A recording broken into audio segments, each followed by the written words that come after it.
So welcome back to our second panel. We're very honored to kick things off. Before I introduce Rodrigo Gonzalez, who's the moderator, just want to say a couple brief things. Just as a reminder, hashtag Desire of Psychoanalysis if you're on Twitter.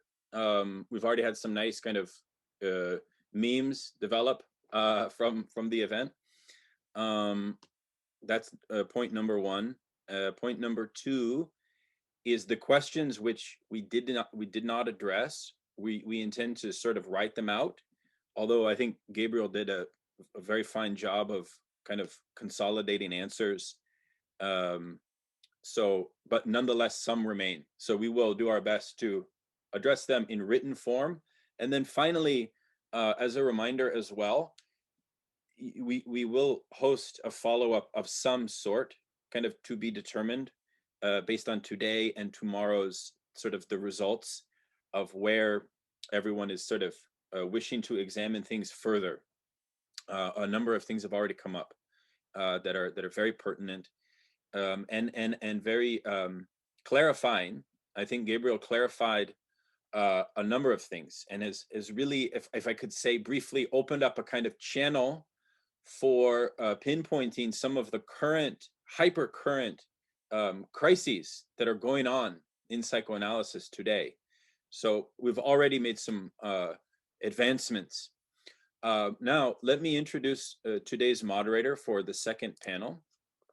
This is Rodrigo Gonzalez, who is based in Brazil. He's a psychoanalyst. He's also a PhD candidate in philosophy at the EGS and an MA candidate in clinical psychology at the University of Sao Paulo. His field of research includes contemporary philosophy, Lacanian psychoanalysis, and Marxism. So I will happily turn the floor to Rodrigo, who will take us away.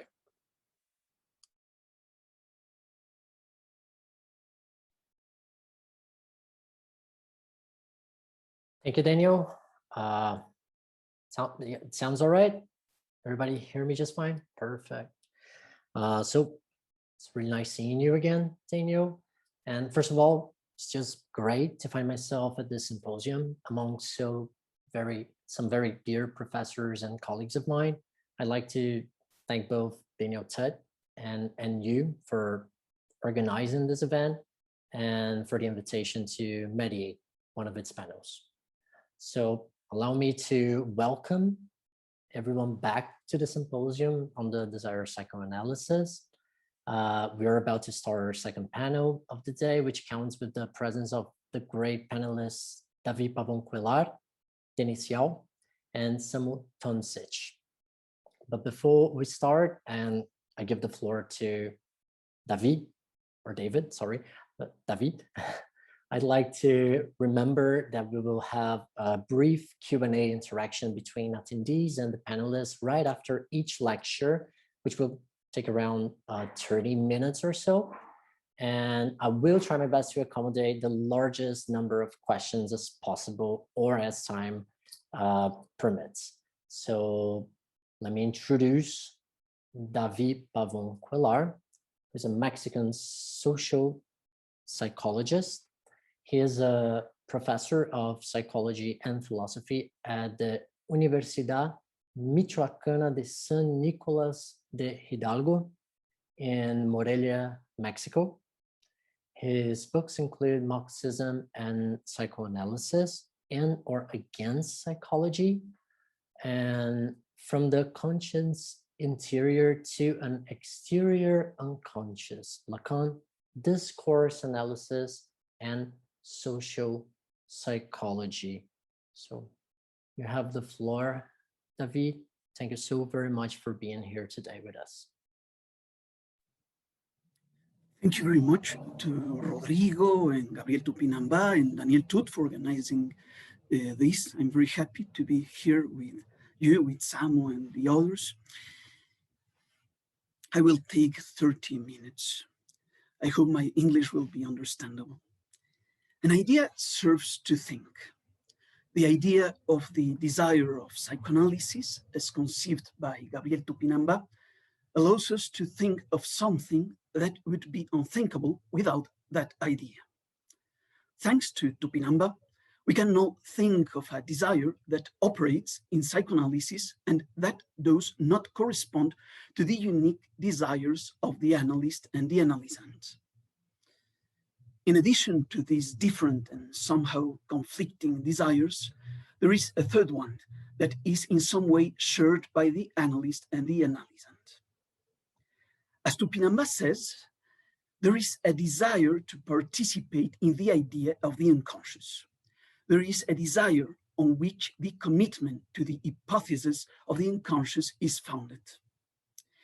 This desire, as Tupinambá also warns us, refers not to some ideal that analysts should strive to apply in their practice, but to that in psychoanalysis which remains other to the current state of psychoanalytic thinking.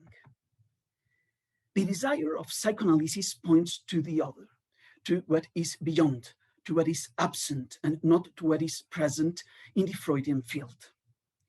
The desire of psychoanalysis is a desire of the outside, not of the inside.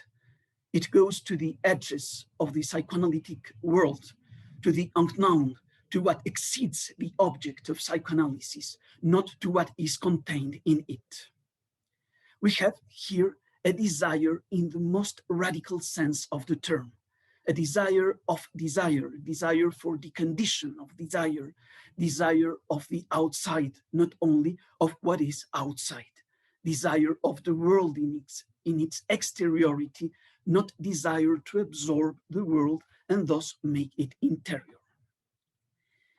Tupinambá lucidly explains that the desire of psychoanalysis, desire to partake in the historical inscription of psychoanalysis into the world, is subtracted from the super-egoic injunction to structurally inscribe the whole world into psychoanalysis. In other words, the desire of psychoanalysis in the world is not an imperative to swallow the world, encompassing it with psychoanalysis, reducing it to psychoanalytic concepts. This incorporation excludes the world as well as desire. The desire of psychoanalysis in the world has nothing to do with the command to understand the world psychoanalytically. This super-egoic injunction, as Tupinambá says, exists in psychoanalysis, but it is not even a command to desire. Rather, it is a command of jouissance understood as possession, as Lacan understood it in Seminar 14. Psychoanalysis wants to possess the world, to enjoy it, when the superego mandate is imposed to encompass the world, contain it, understanding it with psychoanalytic concepts, and exercise power over it, theoretical power, but also institutional and economic power and political power, of course. This is what happens, for example, when psychoanalytic theory offers answers and explanations for everything, serves any task assigned to it, and allows positions to be taken in all fields. Psychoanalysis then usurps the place of economics, politics, and other knowledge and practices, and thus becomes an ideology, as Lev Vygotsky has already observed in 1927, coinciding with Tupinambá in his diagnosis. Going beyond its sphere, psychoanalytic theory becomes ideology. This ideology has nothing to do with the desire of psychoanalysis. Rather, it is jouissance of psychoanalysis, a psychoanalytic enjoyment of the world, a jouissance without desire, without the desire that operates as a defense that keeps jouissance on its horizon of impossibility, as Nestor Brownstein would say. We can apply to psychoanalysis, then, the jouissance desire distinction that has been so emphasized by Jacques-Alain Miller and his followers. We can even adopt the unpleasant normative character of this distinction and affirm that there is a pathological enjoyment of psychoanalysis that is opposed to a salutary desire of psychoanalysis. We can then conclude by diagnosing the Millerian current as a good historical example of the pathological response of psychoanalysis, also simultaneously recognizing that this response does not constitute a betrayal of Lacan, but rather has its origin in something that Tupinambá reveals to us within Lacanian theory. It is from Lacan that Miller has inherited his enjoyment of psychoanalysis. He inherited it through his careful and accurate reading of Lacanian theory, but perhaps also through what Miller himself has recently confessed to us in parodying Me Too. I refer to what Miller suffered. I quote him: "The undescribable and incessant abuse of authority by Lacan, a moral and spiritual incest where the victim felt a certain pleasure and remained divided forever." End quote. Miller's division, the division between desire and response in psychoanalysis, should serve us at least as a teaching that response does not absolutely exclude desire. The relationship between the two is dialectical. We must not forget what Lacan explained to us in Seminar 10, that desire appears between the subject and response, closer to the subject than response, in its anticipation by the subject. Nor should we forget what Lacan raises in Seminar 5 about the response of desire. Miller not only enjoys psychoanalysis, he enjoys the desire of psychoanalysis. This endangers desire, of course, but it does not matter, as long as it can be possessed, as long as it can be legally monopolized, as long as we can profit from it and exercise power over it. To enjoy the desire of psychoanalysis is to enjoy psychoanalysis by psychoanalytically enjoying the world. There are no clear distinctions here between the world, psychoanalysis, and the desire of psychoanalysis, because response overrides these differences. This is also why it overrides desire, a desire of psychoanalysis conditioned by the difference of psychoanalysis with respect to the rest. Instead of difference and desire, there is response and confusion. There is confusion first between psychoanalytic sphere and the world as such, but then also between the concept and the subject, between the theoretical and the clinical, between what is thought and who thinks, between what is proposed by the father-in-law and the son-in-law who transmits it. So is the incestuous confusion between Lacan and Miller and the Millerians. It is the moral and spiritual incest that Miller himself prefers to joy with. The confusion to which I refer can be glimpsed through the experiences recounted by Slavoj Žižek in the preface to Tupinambá's book. Žižek refers to Millerians who can only think and do what Miller thinks and does, and who treat clinically as a symptom any theoretical or political discrepancy in relation to Lacan and Miller. They are the same people who only allow themselves to paraphrase Lacan, who only allow themselves to speak Lacanese and see the world through their Lacano-Millerian glasses.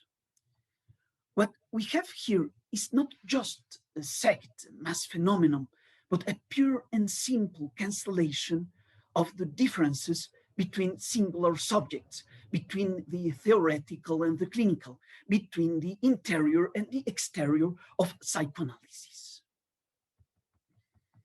Millerism is the dissolution of difference and otherness.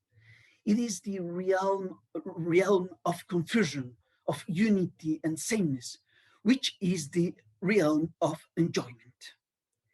The Millerians enjoy the only official and legitimate version of Lacan's seminars, that of Miller, just as they enjoy the only acceptable reading of Lacanian theory, the Millerian one, and just as they also enjoy the only adequate psychoanalysis, the Lacanian Millerian one, which allows them to enjoy the only correct interpretation of the world. All these reasons of the Millerians is, of course, that of Miller, the prototype of the leader, the matrix of the ideal, the superego of Millerism, kind of primitive father, le grand fouteur, who, like many sad characters, needs of the enjoyment of others to be able to enjoy. Like desire, the enjoyment of psychoanalysis is shared by Millerians. What they share is what they enjoy, especially their ideology, as it unfolds in their interpretation of the world. This interpretation is ideological, has a religious meaning, transcendent, only intelligible for the initiated. It is something that seems to come from outside the world, and that is why it allows us to cover the entire world. It is a meta-language. Even if it were because of their adherence to Lacan, Millerians should deny this meta-language, but they prefer to enjoy it. Tupinambá traces the origin of the Millerian other of the other. This meta-language has its roots in Lacan and in his unrestricted adoption of the structural linguistics model for psychoanalysis in 1953. The Saussurean model was originally intended to serve to elucidate and illustrate some aspects of the Freudian field, but finally it allowed Lacan to assimilate speech to the signifier, the unconscious to language, and the subject of the unconscious to the subject of the signifier. The result was that the model appeared to no longer be a simple model. It replaced the material world, formally codifying it in such a way that it could be possessed, enjoyed by those who knew the code, by the Lacanians. The material world was reduced to a model to be enjoyed, in the sense of Cortázar's model kit, model to be assembled, freely interpreted by the reader. The absolutization of the model in Lacan and later in Miller, as Tupinambá shows very well after Badiou, erased its own material conditions of possibility. The subject, speech, and the unconscious disappeared after their formal codification in the ideal model of the signifier, which in turn was fetishized and thus in some way materialized. The signifier pretends to be the material world, but it is nothing more than a fetishistic materialization of an ideal model used to think about the material world. This typically idealistic operation is well known to Marxists and could have been corrected and reversed when Lacanian theory came into contact with Marxism, as happened, for example, in the 1960s at the École Normale Supérieure. It was the best time to limit the enjoyment of psychoanalysis, to preserve the desire of psychoanalysis, and that was what happened, but only at the beginning, partly thanks to Jacques-Alain Miller. At first, in 1964, in his text Action of the Structure, Action de la Structure, Miller still recognizes an otherness by which psychoanalysis is limited. This otherness is that of Marxism.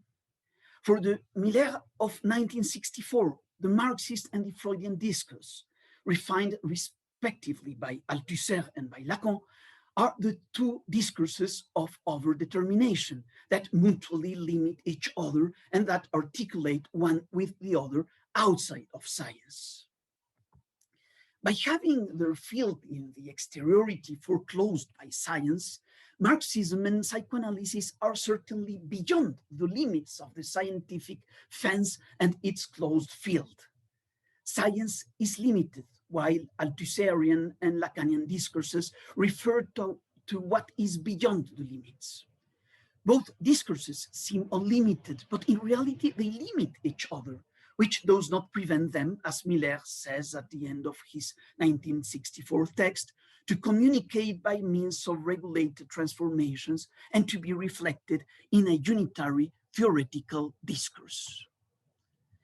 This Marxist Freudian, end quote, this Marxist Freudian discourse is only mentioned in 1964. Miller does not specify or explain it. He also does not clarify how Marxism and psychoanalysis will be articulated in a single discourse. The unitary theoretical discourse to which Miller refers in the text, action of the structure, remains suspended, but ends up becoming 2 years later, the logic of the signifier proposed in the famous text Suture.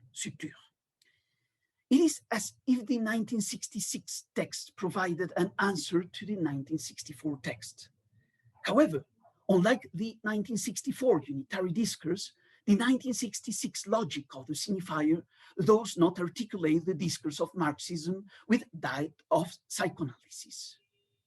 In 1964, Miller still perceived the limits of psychoanalysis and wanted to overcome them by combining psychoanalysis with Marxism. We are here in a logic of no Freud without Marx, no Lacan without Althusser, no psychoanalysis without Marxism. On the contrary, in 1966, as Tupinambá shows very well, Miller absolutizes psychoanalysis through the model of structural linguistics. The logic of the signifier derives only from the discourse of psychoanalysis, which can thus suffice itself to encompass all other fields, possessing them and thus reducing the world to its field of enjoyment. Starting in 1966, Lacanian theory allows Miller and Millerism to enjoy everything else, first through the logic of the signifier and then through other equally invasive and imperialist theoretical devices. These devices serve Miller to master all fields of knowledge and human experience.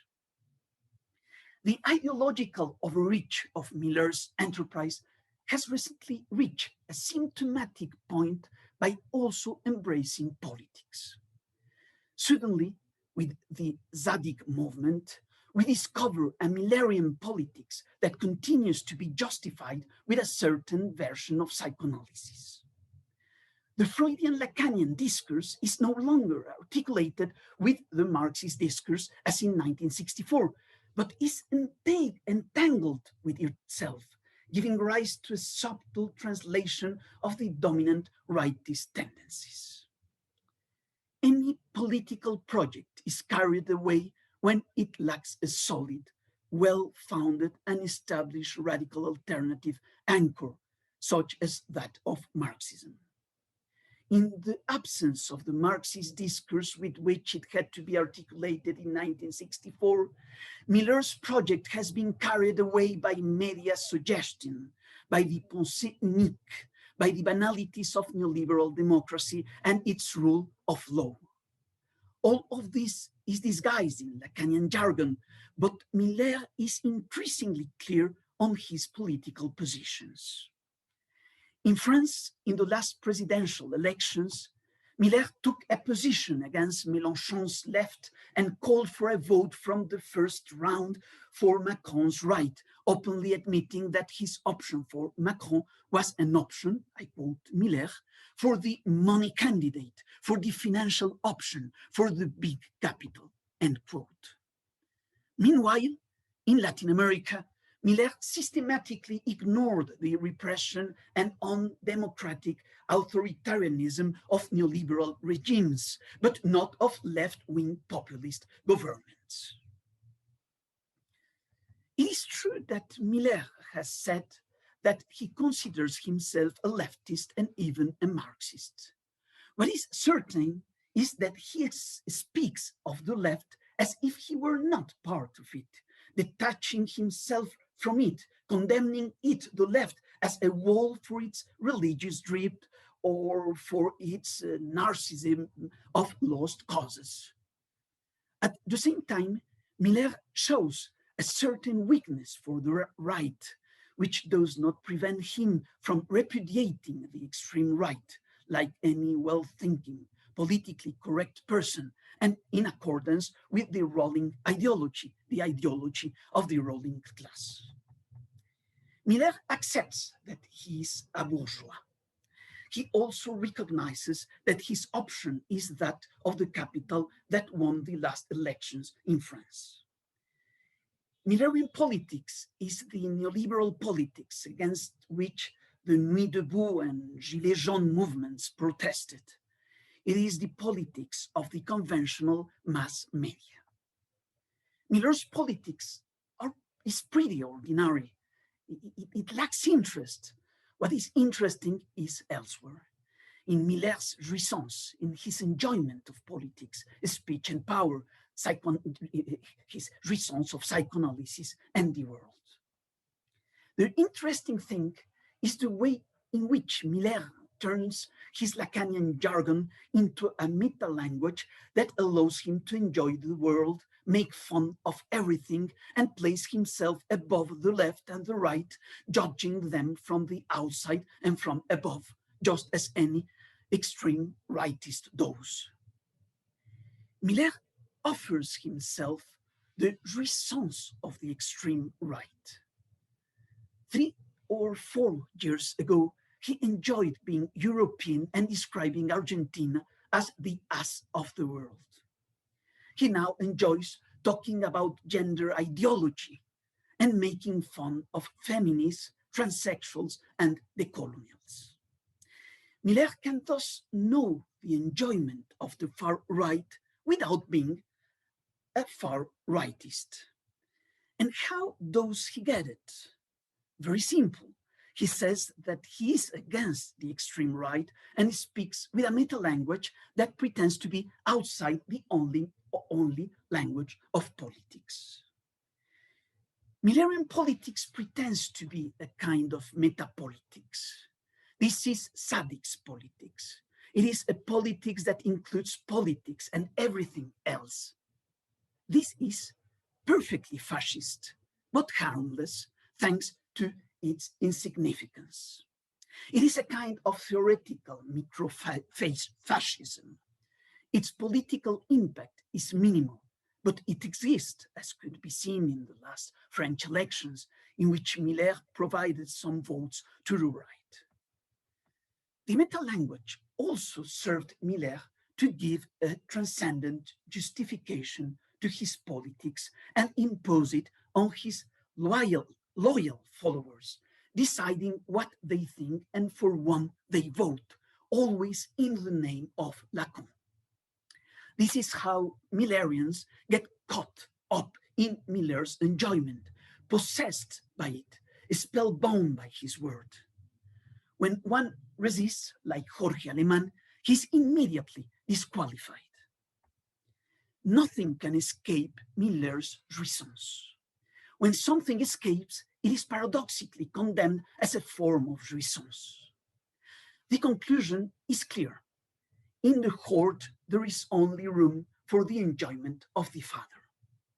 This can be clearly seen in a text written by Éric Laurent, an impeccable Millerian, in the context of the French presidential elections of 2017. Laurent sharply distinguishes, on the one hand, the salutary vote of desire, the useful vote for Macron, which is the vote prescribed by Miller.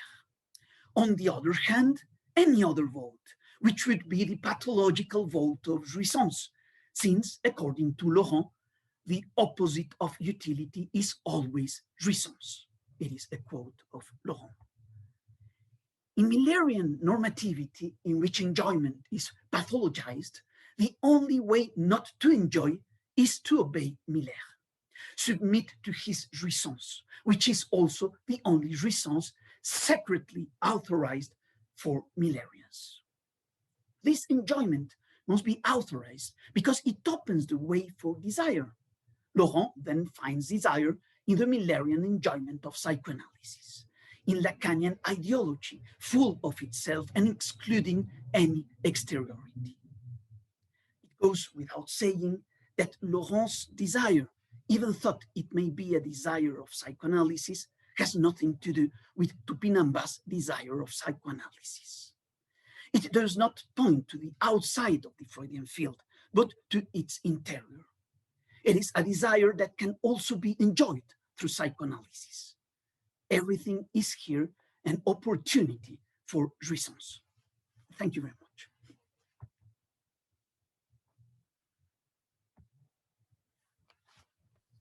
David, thank you so very much for this intense and contundent intervention that you presented us with.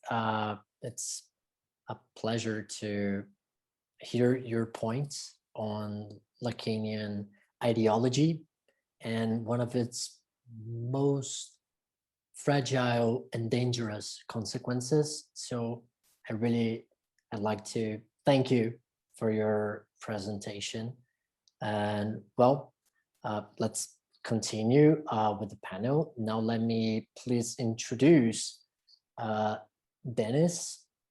So Dennis Yao, who is the co-author of Hegel, Lacan, Zizek, and is on the editorial committee of the journal Crisis and Critique. His focus for the last few years has been on building a bridge between Badiou and Marx, and well, you have the floor, Dennis. Thank you so much, Rodrigo, and thank you to the organizers and to Gabriel for writing the book.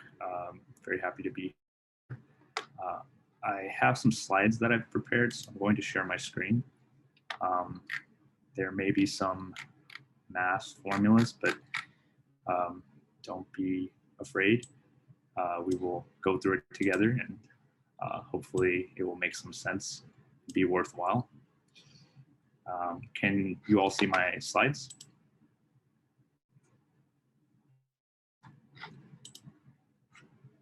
Let's see. It's loading.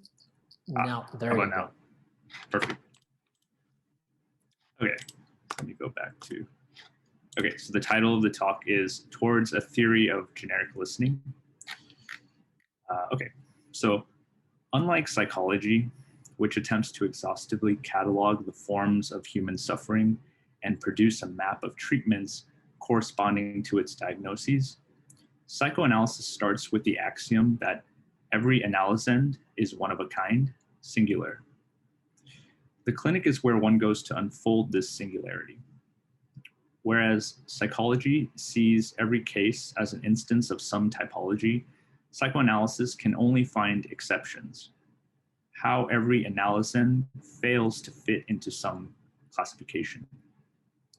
In practice, this means we only have recourse to a collection of exceptional fragments from previous analyses to serve as the ground for recognizing the unconscious when it appears. But these experiences must be collected in an organized and verifiable way. They must be used to train future analysts and to inform our metapsychological concepts. Even though there doesn't seem to be a rule that we could ever write down to determine whether an analysis was authentic. In this way, there always exists a tension between the finite set of analysts who are qualified to authorize other analysts, and thereby incorporating psychoanalysis into the world, on the one hand, and on the other hand, the ostensibly infinite space of unconscious effects. This problem justifies what Tupinambá calls the generic perspective. Psychoanalysis does not only consist of its clinical and theoretical dimensions, but crucially depends on those organizations which investigate, produce, collect, and transmit instances of the unconscious. These organizations have their own historical and political impasses, notably in the role of money, the question of those who cannot afford analysis, their relation to the state, how to teach and confer authority, and so on. And how we answer to these impasses, which are all about the existence of psychoanalysis in the world, determine the degree to which the unconscious can be deemed to be a universal hypothesis. A major obstacle that Tupinambá identifies is the way in which Lacanians often reach for the metapsychological toolkit when faced with these organizational sorts of questions. This is a problem because psychoanalytic theory entails a critical position towards group formations, while at the same time allowing us to interpret challenges to the status quo as a form of resistance. Or to put it differently, within this theory, there is no clear demarcation between a demand that should be addressed with more psychoanalysis and a demand that ought to be addressed with collective action or changes in organizational structure. As the author shows us, Lacan was aware of this danger and tried to solve it, most notably in his proposal of the pass, and more generally in his school. But Lacan's solutions were constrained by several factors, notably the fact that he himself occupies a singular place within the community of analysts. Tupinambá proposes that the generic perspective, which is not the perspective of the analyst, is the only way to recuperate organizational innovations like the pass. Because it is not any individual's perspective, it is also immediately accessible to anyone who is engaged with the hypothesis of the unconscious. This not only lowers the entry fee to engagement, since it does not require years of analysis to acquire, but it may also allow psychoanalysis to use other tools from these other fields in a more productive way. So we begin with the reconstruction of certain parts of Tupinambá's argument, mainly from the penultimate chapter, which describes structural dialectics and its ideological effects. We then address the far-reaching implications of the formalism from the end of the book and show that it can be extended by borrowing some ideas from mathematics in true Lacanian and Freudian fashion. So let's start.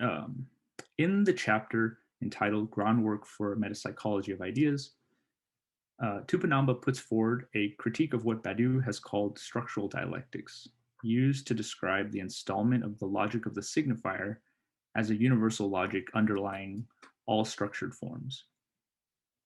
I will provide a very abridged account of this critique in order to set the stage for our mathematical model. Structural dialectics is the result of joining two main currents in Lacan's own thought, structural linguistics and Hegelian dialectics. This unique combination allows Lacan, among other things, to answer a classical problem of psychoanalysis. How do we represent negation? That is, how does one represent something whose inherent property is to lack representation? Freud's solution was derived from energetic principles.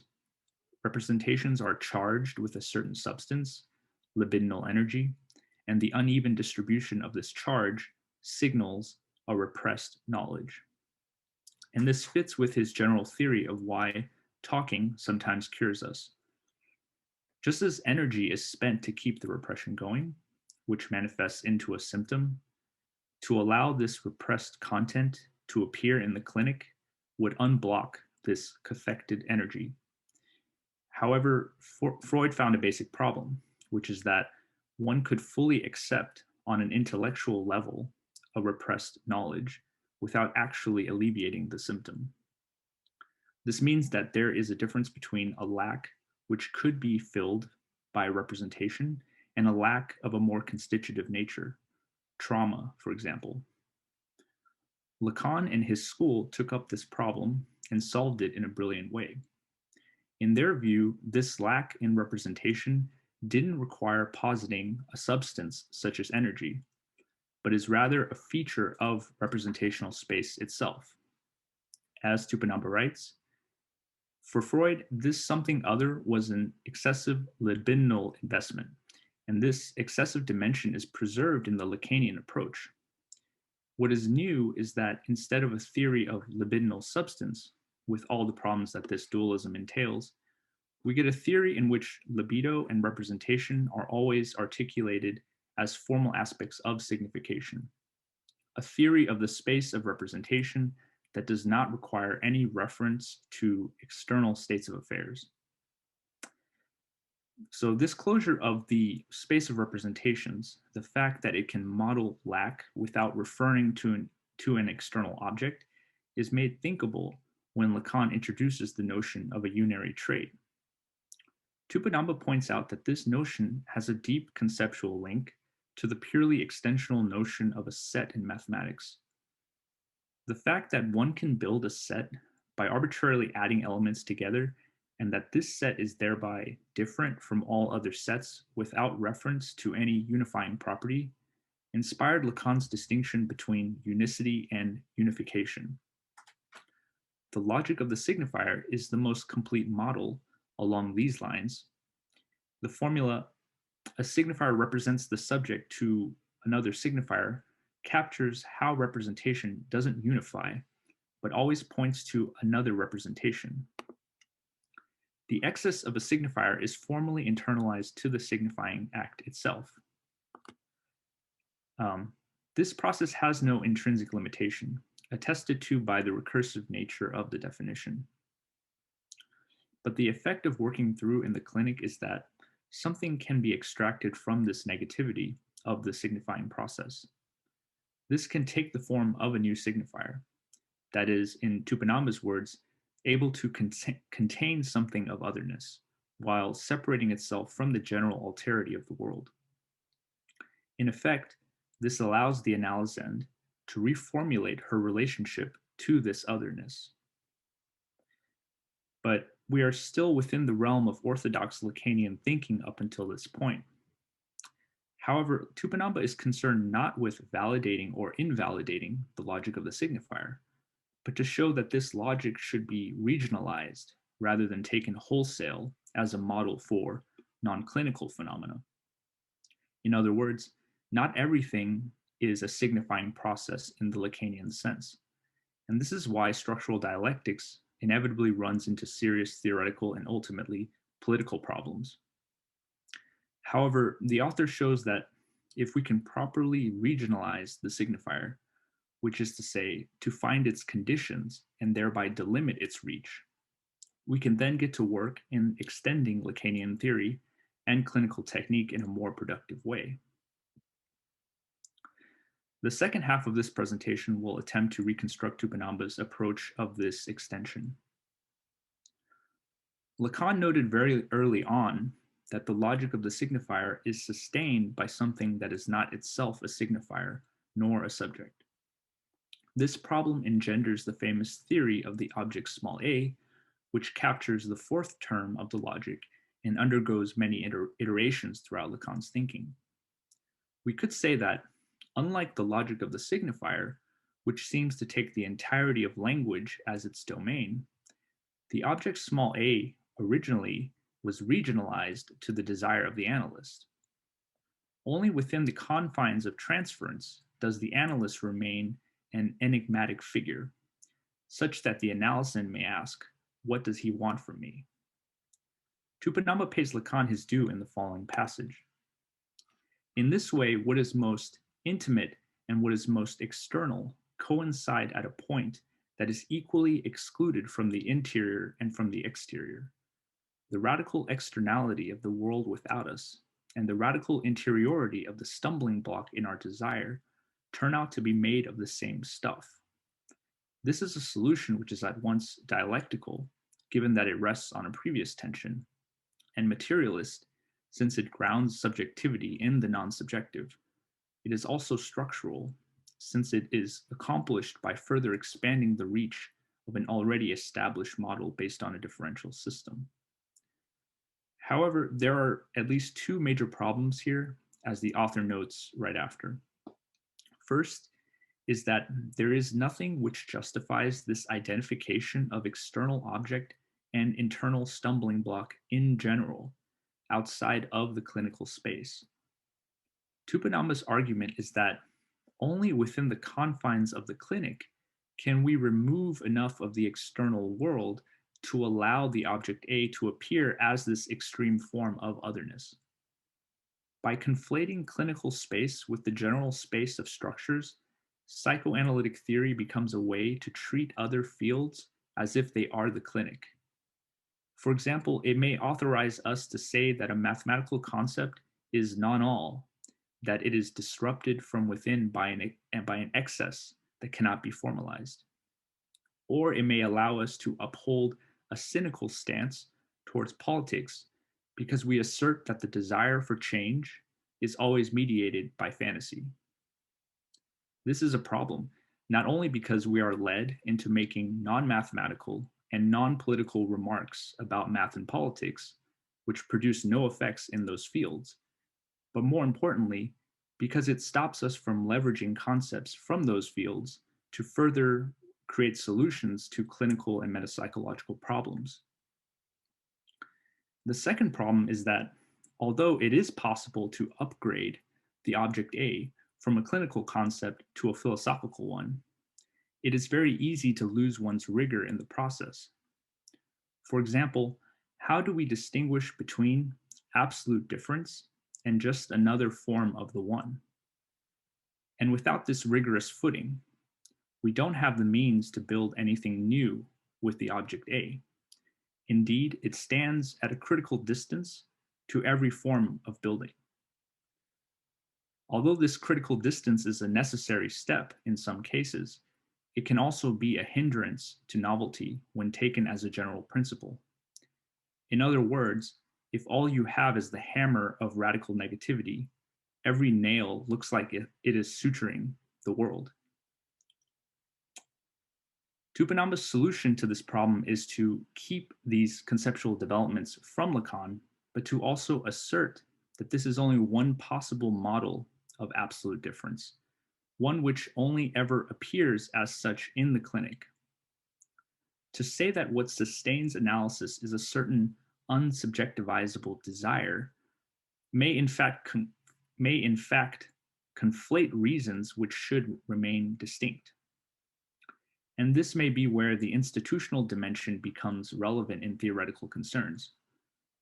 What happens when we assert that not only individual desires are at play in sustaining the analysis? The fact that both the analyst and the analysand are there to verify the hypothesis of the unconscious is not some unlocalizable distortion in the representational space.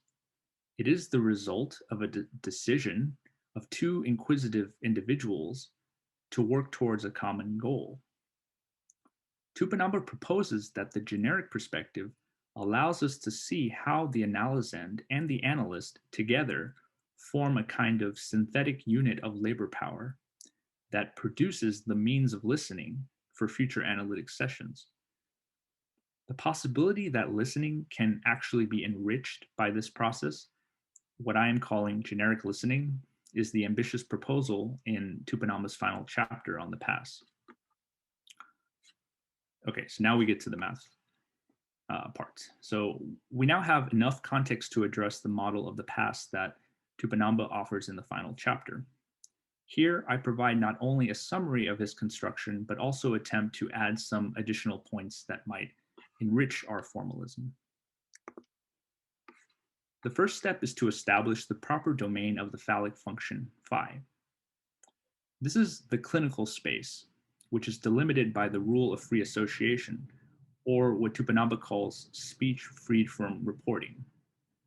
Namely, one should say whatever comes to mind. Let S be the set of all signifiers produced in this process. Now, the phallic function is defined as taking these x in S as its inputs and returning back an x prime in S. In mathematical jargon, S is both the domain and the codomain. which means phi is an automorphism. Automorphisms are often used to study dynamical systems, since each successive application shows a slice of the path of evolution of some system over some parameter, usually time. Since phi takes x in S to some x prime also in S, we can compose this operation with itself. We can ask, for example, where does x go after 2 successive applications of phi and after 3 successive applications and so on? And in this diagram here, you can see the red lines are basically how x evolves over successive applications of phi.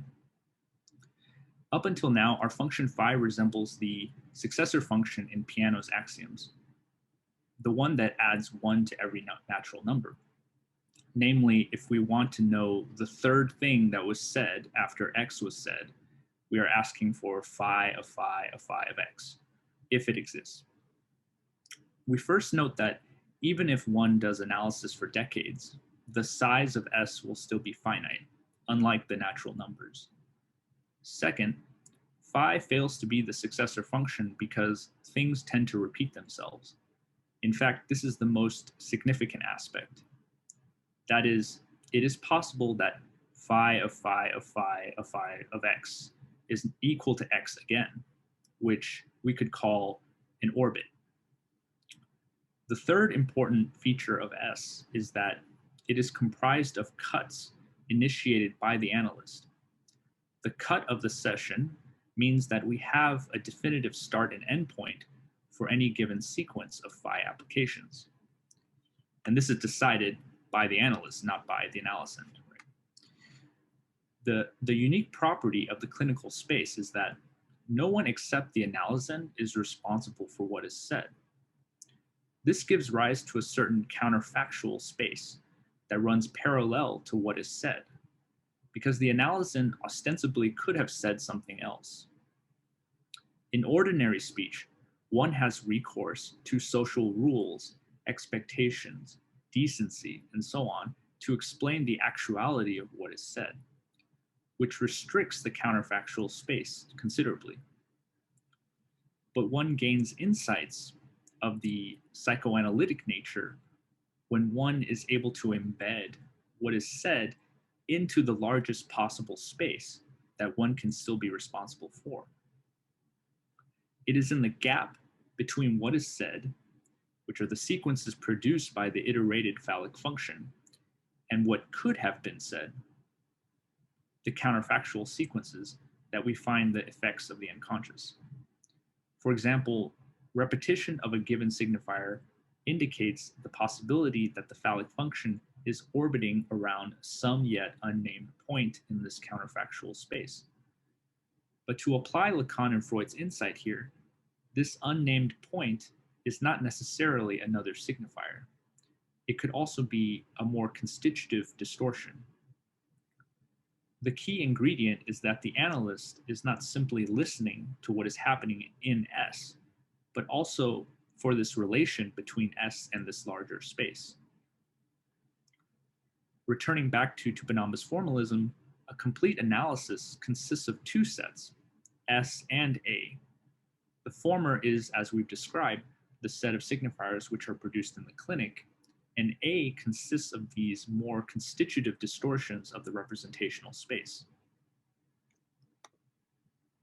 But a completed analysis does not occur within the clinic at all, but only when the analysand lets this testimony stand on its own.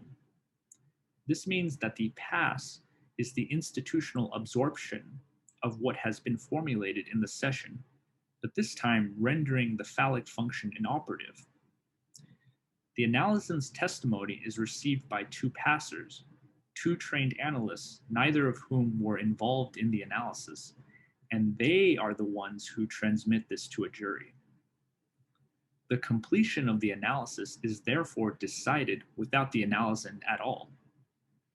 Tupinambá constructs a set called the testimony, which is a subset of pairs of elements, X belonging to S and A belonging to A.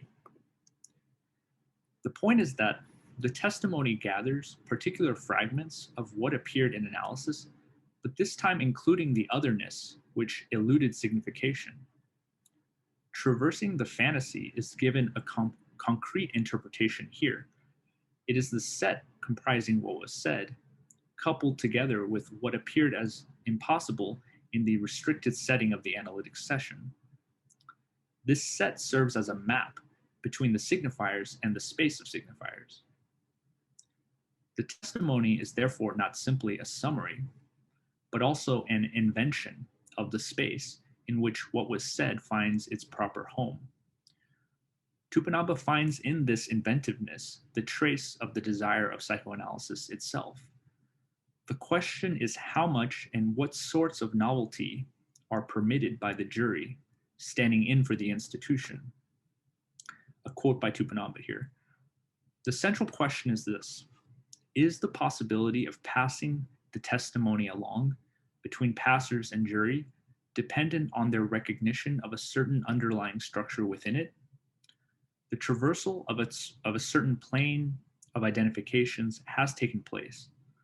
A testimony of this destitution has been composed and passed along, but there are still two possible foundations for the logic of transmission. The first one remains hierarchical, since it takes Lacan's teaching for the parameter of what must be found in the testimony. There is, however, another possibility, namely that the invariants attested and transmitted in the testimony take the form not of a knowledge, but of an idea, something which challenges the current limits of knowledge. Psychoanalysis is authorized to borrow from other fields, such as mathematics, precisely because it possesses its own intrinsic kind of rigor. The pass is a manifestation of this rigor, namely the criteria used to judge if a testimony passes is the rigor of the concept of psychoanalysis at work in the world. It indicates a bridge between the singular of the clinic and the universal of psychoanalytic theory, mediated by the concrete instance of an institution. This part of my presentation attempts to sketch out this bridge, again using certain mathematical concepts, this time from set theory and logic. As we outlined in the previous section, the rule of free association along with the transferential relation are the two ingredients that allow a map to exist between the signifiers generated by the Phallic function and a much larger space from which these signifiers are embedded. What we now need is a device which can adequately measure this much larger space. Namely, we need a theory for how the analyst listens. This theory should be porous to developments from what arises in the past. That is, the listening device should be somehow compatible with the testimony object, which is again a set comprising of sayable and unsayable pairs from the domain of the clinical space.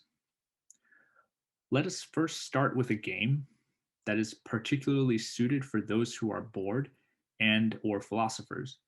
20 questions. This game involves two people, one of which we'll call the questioner and the other one called the knower. The knower starts the game by privately choosing a being, any being whatsoever in the most general version of the game. Let us call this being the target. The questioner is then allowed 20 yes or no questions to determine the name of the target. Let us assume for simplicity that questions which do not have a yes or no answer do not contribute to the count, and these are the rules.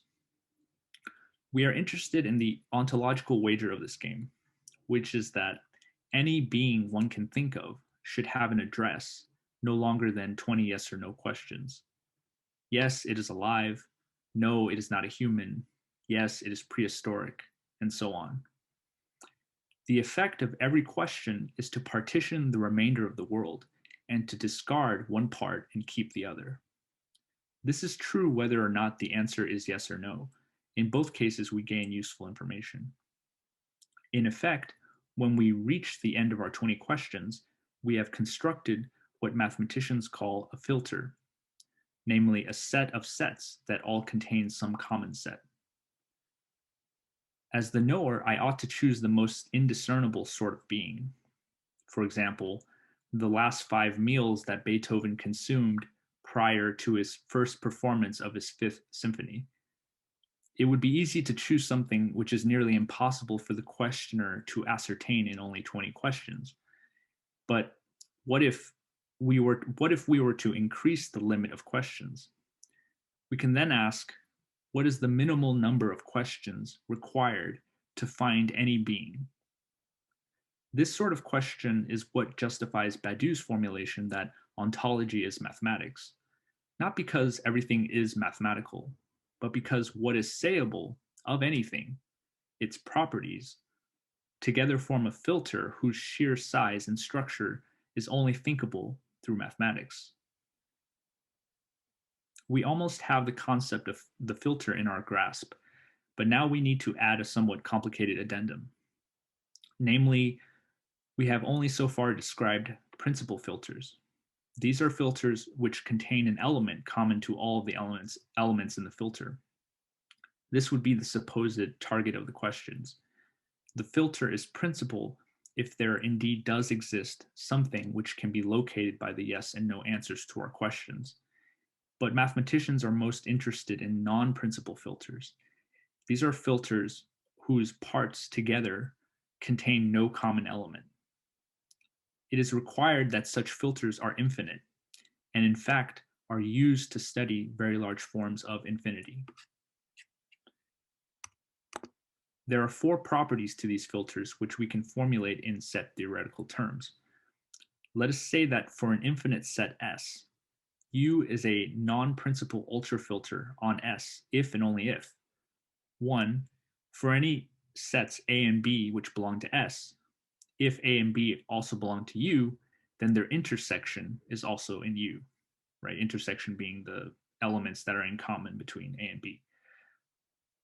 Number 2, for any A and B in S, if A belongs to U and A is a subset of B, meaning all the elements in A are also in B, then B belongs to U. Number 3, for any A belonging to S, either A or its complement are in U, but not both, right? It's either in or out of U. And 4, removing or adding a finite number of elements for any set A does not change its membership in U. To build an intuition for what these objects are capable of, let us consider our game again. We have been giving examples of a very finite nature, things that are delimitable by known properties. However, imagine if the questioner were to ask, does it start with the number 7 only if the Riemann hypothesis is true? The knower would only be able to answer this definitively if they could confirm the Riemann hypothesis, which is a famously unsolved problem in mathematics. Of course, one could argue that this would not be an issue if the knower lived in a world where the Riemann hypothesis was solved, or even better, where there were no undecidable questions. In the latter case, mathematically speaking, either this world is very simple or it does not exist. So in general, there always exists in our game the possibility of questions of the sort, does X have property P if undecidable question Q can be decided? We can see that this would quickly make the game unplayable. However, if the 2 players could agree on a certain ultrafilter before the game starts, let us call it U again, the knower could say something like U yes or U no instead of simply yes or no. In effect, this would mean adding some additional information to the world to render the undecidable proposition Q decidable. Taking a closer look at the first 3 properties of the ultrafilter, we see that it bestows the minimal properties of a consistent logical system. We just need to consider that sets are actually statements, and the truth of a statement corresponds to belonging to the ultrafilter. In this way, we find that property 1 says, if the statement A is true and the statement B is true, then A and B must be true, right? Because A and B belong to U, and the intersection is also in U. So that's how we interpret and. Property 2 says, if the statement A is true and the statement A and B is true, then B must be true. This is also known as modus ponens, where we're allowed to basically say, assert B if A and B are true. Property 3 says either the statement A or its negation is true. So A is either true or not, or false, right? The fourth property is what makes the ultrafilter non-principal. It is equivalent to saying that there exists no finite set in common to all the sets within U. But in logical terms, we could say any statement A which is true is seen from infinity and cannot be reducible to a finite decision process. If an ultrafilter models a consistent decision-making system that discerns what is true and what is not, the non-principal property requires the statements produced by the system to be based on the power of the infinite. And the infinite is something axiomatic. It cannot be decided from the finite. As Tupinambá points out, this is something that Lacan turned away from. Now let's consider, instead of our questioning game, the game of deciding whether the unconscious has appeared in the analytic session. This is also based on an undecidable proposition, the hypothesis of the unconscious itself. Without something corresponding to the ultrafilter construction in mathematics, neither the analysand nor the analyst could decide whether what was said possesses the property P, where P depends on the existence of the unconscious. One can imagine the ultrafilter U corresponding to the hypothesis of the unconscious, allowing testimonies coming from the past to be U decidable, and additionally adding on to that ultrafilter. So we learn about the ultrafilter as these testimonies are decided. If it is non-principal, then there is no finite set of properties for which one could reduce the decision procedure of U. Yes, and that's it. Thank you. Dennis, thank you so very much for your presentation. You did not only summarize some of the most intense points from Tupinambá's books, but you also managed to further on with very interesting and provocative notions. So thank you so very much for this lecture, Dennis. Before we move on, I guess it's important for me to address that we changed the format a bit. So instead of just doing a little quick Q&A intervention with the panelists, we decided to go with a big Q&A at the end of all lectures. So everybody who's out there, please send your questions right now. We're assembling those, and then we're gonna have a little like a big final Q&A session with all the panelists. So please send your questions forward. And now I'm going to, thank you again, Dennis, for your presentation. And I'm going to introduce Samo Tomšič, who is going to present the final lecture of this panel. Samo Tomšič is research associate at the Humboldt University in Berlin and at the Department of Philosophy, University of Ljubljana. His research areas comprise structuralism and post-structuralism, political philosophy, and theoretical psychoanalysis. Recent publications include The Capitalist Unconscious and The Labor of Enjoyment. Thank you so very much, Samo. Thank you, Rodrigo, for introduction, and thank you, Gabriel and Daniel and NU Press for having me participate for inviting me to this symposium. I must apologize. I will be much less systematic and more associative. and it is more, well, I felt a bit in a dilemma in choosing the entry point because there were so many possible entry points, but then the panel title, Psychoanalysis and Philosophy and Psychoanalytical Thinking, offered itself as the best possible orientation. And the title indeed formulates an encounter, not simply between two disciplines, but between two modes of thinking, so evidently philosophical and psychoanalytic thinking. And given that psychoanalysis is, as Lacan remarked in his final years, a practice of babbling, une pratique de bavardage, this encounter between two modes of thinking takes place in the most evident milieu, which is language. In short, and it's a familiar story, I know, psychoanalysis and philosophy encounter each other in unconscious thought or in thought as unconscious. And the central question in this encounter concerns how to handle this unconscious thought, what to do with the unconscious, whereby I mean both the reality of the unconscious, that is its peculiar ontological status, where philosophy is very directly concerned, and the concept of the unconscious, the Freudian invention, which is where psychoanalysis is perhaps more concerned than philosophy.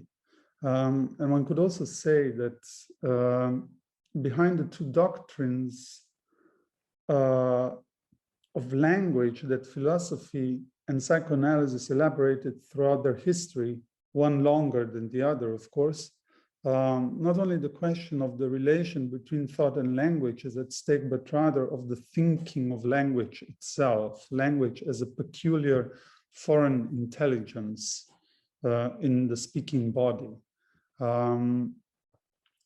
So psychoanalysis definitely happened to philosophy as an eruption of its history, an eruption of its habits, its convictions, its thinking. So it's not surprising that psychoanalysis and philosophy have a history of troubled relationship. This has been the case since the very beginning, as Freud repeatedly noted. Philosophy played a significant role in what Freud called resistance against psychoanalysis. When they do form an alliance, this alliance always turns out most peculiar, eccentric, since psychoanalysis and philosophy usually alienate each other, throwing each other out of their comfort zone, if I may say so. Philosophy is most certainly characterized in its normativist thinking, and we can again enumerate Lacan's readings of philosophers, his theory of language, his notion of the subject, and so on. But it has also provided a new form of systematicity. It kind of gets used, I would say, to a form of unstable, gradual system or system building. Psychoanalysis, not sure if one can call it a challenge, perhaps it's more a provocation or even temptation to transmit in exteriority. So when it comes to how psychoanalysis experiences the intrusion of philosophy, if I may say so. So one could say philosophy can serve as a tool of de-initiation, de-esoterization of psychoanalysis. And I see this effort of de-initiation and exoterization of psychoanalysis to be central in Gabriel's book. And it is coded in the book's very title. I very much like the equivocity of this title, The Desire of Psychoanalysis, because it directly begs the question, who does this desire belong to? Can this desire be privatized? Does it allow or prohibit initiation? I was very much impressed by the chapter on La Paz in particular, because this procedure stands for a peculiar alienation of psychoanalysis, with the centrality of transmission in this process of La Paz. But transmission of what? What is being transmitted in the history of psychoanalysis? What is being transmitted in the cure? It cannot be knowledge. It can only be failures. And we can remember briefly that Freud's case histories are all examples or samples of failed analysis, documentations of his errors in interpretation. And a great deal of Lacan's return to Freud consists in a return to Freud's mistakes, in the strong sense of the word, mistakes, wrong takes, but also unexpected takes, takes which grasp something else from what has been intended. One could say that, for instance, Freud's break with hypnotism was a mistake. And such mistake is ultimately the unconscious. Indeed, Gabriel's book repeats this aspect of return on Lacan, returning to Lacan's mistakes, which means also to Lacan's struggles, his main struggle being the procedure of La Paz itself. Did Lacan have full awareness of what he invented? It was certainly an experiment, and I fully embrace Gabriel's insistence, which was also again repeated in his presentation of the book at the beginning, that psychoanalysis is an experimental discipline. And I feel tempted to add that the experimental aspect of psychoanalysis is certainly its method. Okay, this is something already that Gabriel very detailed develops, but it is also an experimentation with experimentation that is speaking as such. Language is a register in which continuous experimentation takes place. And the space of this experimentation is precisely what Freud called the unconscious. I can't help but evoking this weird writing that Lacan proposes in his preface to the English edition of Seminar 11, less than lapse, and then specifies that he's talking about the space of a lapsus.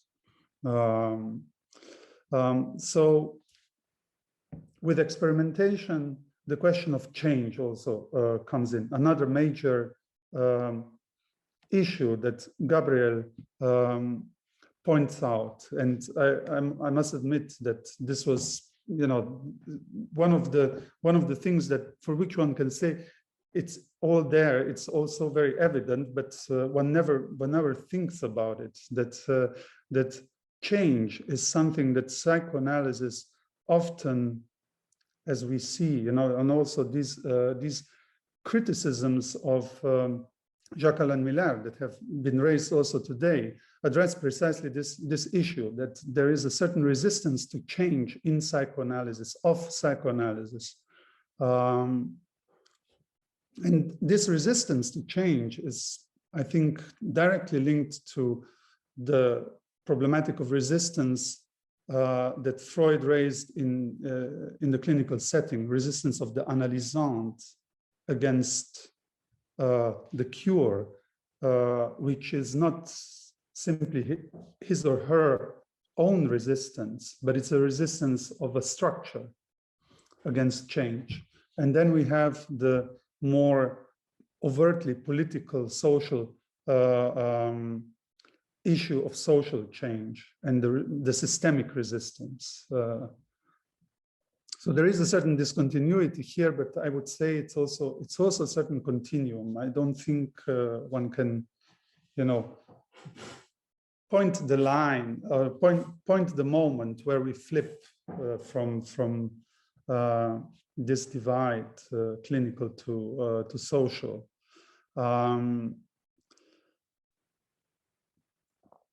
So I would say I've read The Desire of Psychoanalysis as a book also on the resistance against psychoanalysis, but a resistance that is not external to psychoanalysis. It's its own resistance.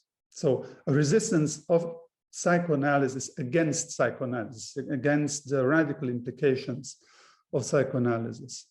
One could say that every split in psychoanalysis among different groups or the emergence of schools, of ever new schools, of ever new groupations, is a manifestation of resistance against psychoanalysis within psychoanalysis. That is maybe not so much description that should be taken as a perfect match of the situation, but more like a thesis. But I think when Gabriel speaks about the recurring crisis of psychoanalysis and the splits that are being produced within these crises, are actually, or can be interpreted as a manifestation of resistance of psychoanalysis against psychoanalysis. And maybe the question to be also raised is whether contemporary crisis of psychoanalysis is not perhaps an ultimate crisis, a crisis that testifies more like of something like an implosion of psychoanalysis, or at least of Lacanian or Millerian hegemonized psychoanalysis.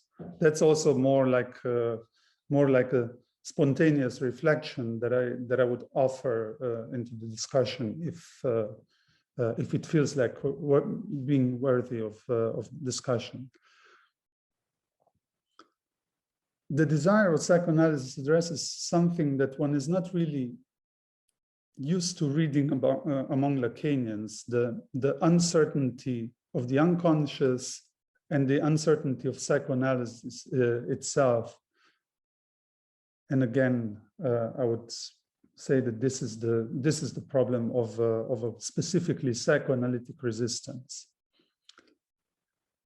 And Gabriel addresses this resistance in the very notion of Lacanian ideology. And in doing so helps us understand better why Freud, towards the end of his life, described psychoanalysis as an impossible profession.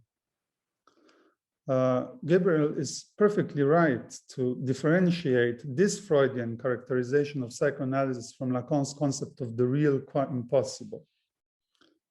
The impossibility of psychoanalysis comes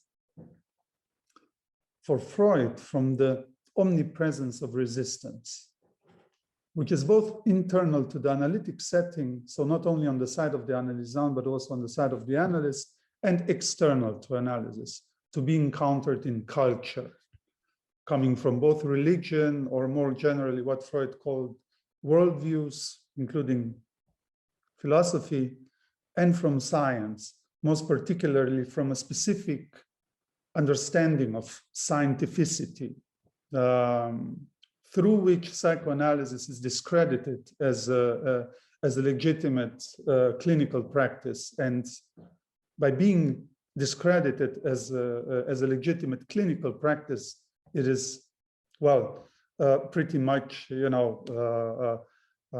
put in the position of being, superstition, something like superstition. And this is also one of the issues that the later Lacan was raising. Is there something more on psychoanalysis than superstition? But positivist understanding of science is resistant, is a form of resistance against psychoanalysis. And one could say also, furthermore, it's a certain resistance against science. It doesn't allow science to be a plural and moreover unstable process, uncertain process. But back to psychoanalysis. So what is important is the displacement of the focus on resistance against psychoanalysis, seeing in resistance an internal rather than external danger. Of course, Freud makes very clear that resistance is also necessary for psychoanalysis. In the end, it is what analysis works with, converting resistance to transformative work. And this is one of the reasons why Freud uses the term impossible when speaking of the analytic profession, a profession working with resistance that wants to annihilate it. And of course, it can abolish this profession. Every analysis is on the brink of abolition. Or it can turn analysis into an exploitative relation, where transference becomes a power play. And this shift to exploitation is indeed a danger which was addressed by Lacan throughout his teaching. The question is whether it was addressed adequately, and I think this is the core of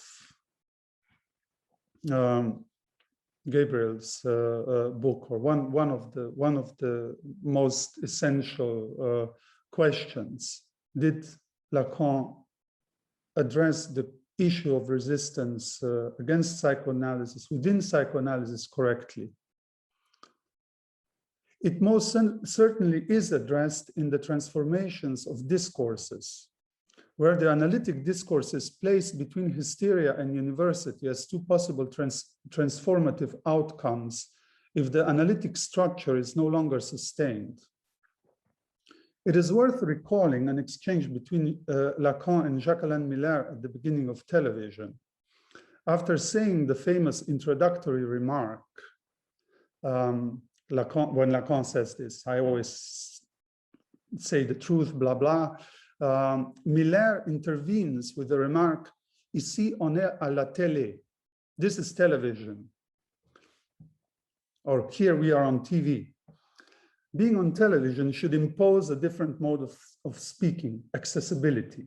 And Lacan replies, there's no difference between television and the public to whom I speak for a long time now, and that is called my seminar. So in both cases, the addressee of his speech are the analysts that he presupposes in the audience. And Lacan, in his own words, and I'm sure everyone knows this, assumes the position of the analysant and is not willing to leave it when changing the medium or changing the scenery. The institution of the mass medium can indeed function as resistance. And one could say that Miller's assumption of the function of the analytic public intellectual exemplifies this shift that Lacan refused to make, or at least declaratively. So one could say we have, and this is something also that David was in his very passionate critique of Jacques-Alain Miller, where at least I experienced a certain malaise, but he was addressing this in a way that the figure of Jacques-Alain Miller is not really integrated in the analytic discourse. It's somehow split between hysteria, télé, so the media Miller with his extremely extravagant, to say the least, interventions, and the esoteric, but the esoteric that is integrated into the university discourse.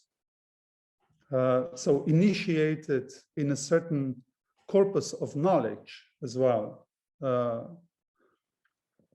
So two institutions should be avoided: media and not science, not university, but the church.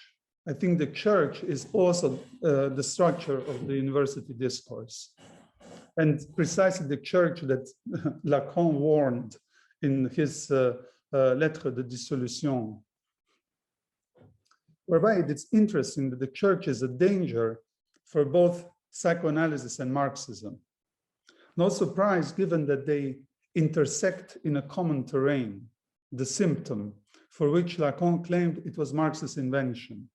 But there is one ambiguity in Lacan that is certainly problematic in itself, but which moreover gave rise to an increasing esoterization of psychoanalysis by psychoanalysts of the École de la cause freudienne. In RSI, Lacan claims that psychoanalysis finds the symptom where Marx had placed it, but this symptom, so Lacan, changed its character. Rather than being a social symptom, it became a particular symptom. And this particularization of the symptom, its detachment from sociality, is certainly problematic because it gives rise to a certain closure, not only of the unconscious, the so-called real unconscious indifference to the transference unconscious, but moreover, a closure of psychoanalysis itself. It undoes the movement that Freud explicitly formulated to be an achievement of psychoanalysis, and that Gabriel is also repeatedly referring to throughout the book, from hysterical misery to social suffering. So precisely from particular symptom to social symptom, or to Unbehagen in der Kultur, discontent in culture. So there is a certain self-overcoming of psychoanalysis constantly at stake. And this self-overcoming of psychoanalysis, I would say, is what is most endangered today by European middle-class psychoanalysts. And I would say all the initiatives that will also present tomorrow in the panel that will take place in Portuguese, and in which Gabriel is also embedded, are taking this remark of sociality of the symptom most seriously, and at the same time they take most seriously that psychoanalysis is a social bond. I mean, it doesn't mean that when Lacan says that psychoanalysis is a social bond, that he's, you know, like kind of trying to, or I would say not necessarily practicing Lacanian ideology. You know, I completely agree with Gabriel, with the points that he's making with the term and the critique. It's perfectly, you know, it's necessary. But I think, I mean, I wonder, you know, whether, and this would be perhaps also my question to him, whether the theory of discourses can be so univocally, you know, labeled with this with this term, Lacanian ideology, or in other words, is a theory of discourses Lacan's resistance against psychoanalysis. Lacan described in television the International Psychoanalytic Association as a society for mutual insurance against the analytic discourse.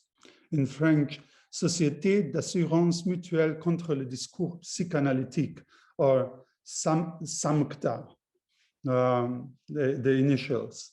So then he makes a pun, Sancta Simplicitas, so a pun on Sancta Simplicitas, holy simplicity, an expression used ironically for addressing someone's naivety. We can agree that the pun targets the compromises psychoanalysts were and still are willing to make in order to guarantee their social status, among others, the compromise with the political ideology of liberalism, the free market, and the proverbial American way of life, so a shrink for every household, one could say. And Lacan evokes this compromising in several places in Écrit. At the same time, the formulation Sancta targets not only the development of psychoanalysis into an instant procedure of reintegration and normalization, but also the old Freudian issue of resistance against psychoanalysis, to drop it one more time. And it is worth raising the question whether the entire issue of Freud's desire and the desire of the analyst is not explicitly addressing the traps and the risks that the analyst must confront in his or her own fidelity to psychoanalysis. And this is where the figure of Jacques-Alain Miller comes in, and the exchange between Lacan and Miller on television. One could indeed agree that the tele mentality obtained a particular expression with Miller's coordination of the school. As a logical consequence, the analyst addresses now the audience as a sort of embodiment of the function of the analyst. He or she identifies not with the function, but with being an analyst as a mode of being. And the consequence that we observe and that have been also pointed out today is a certain self-fetishization. The analysts begin to believe in their presupposed knowledge. In the media, the analyst becomes an expert. And this is where he shifts, or she shifts the discourse, becomes precisely a universitarian. And again, I would say the four discourses may be useful because they address the dangers that psychoanalysis faces on the structural level or in this world, to put it somewhat vaguely or pathetically. And these two dangers are hystericization and university.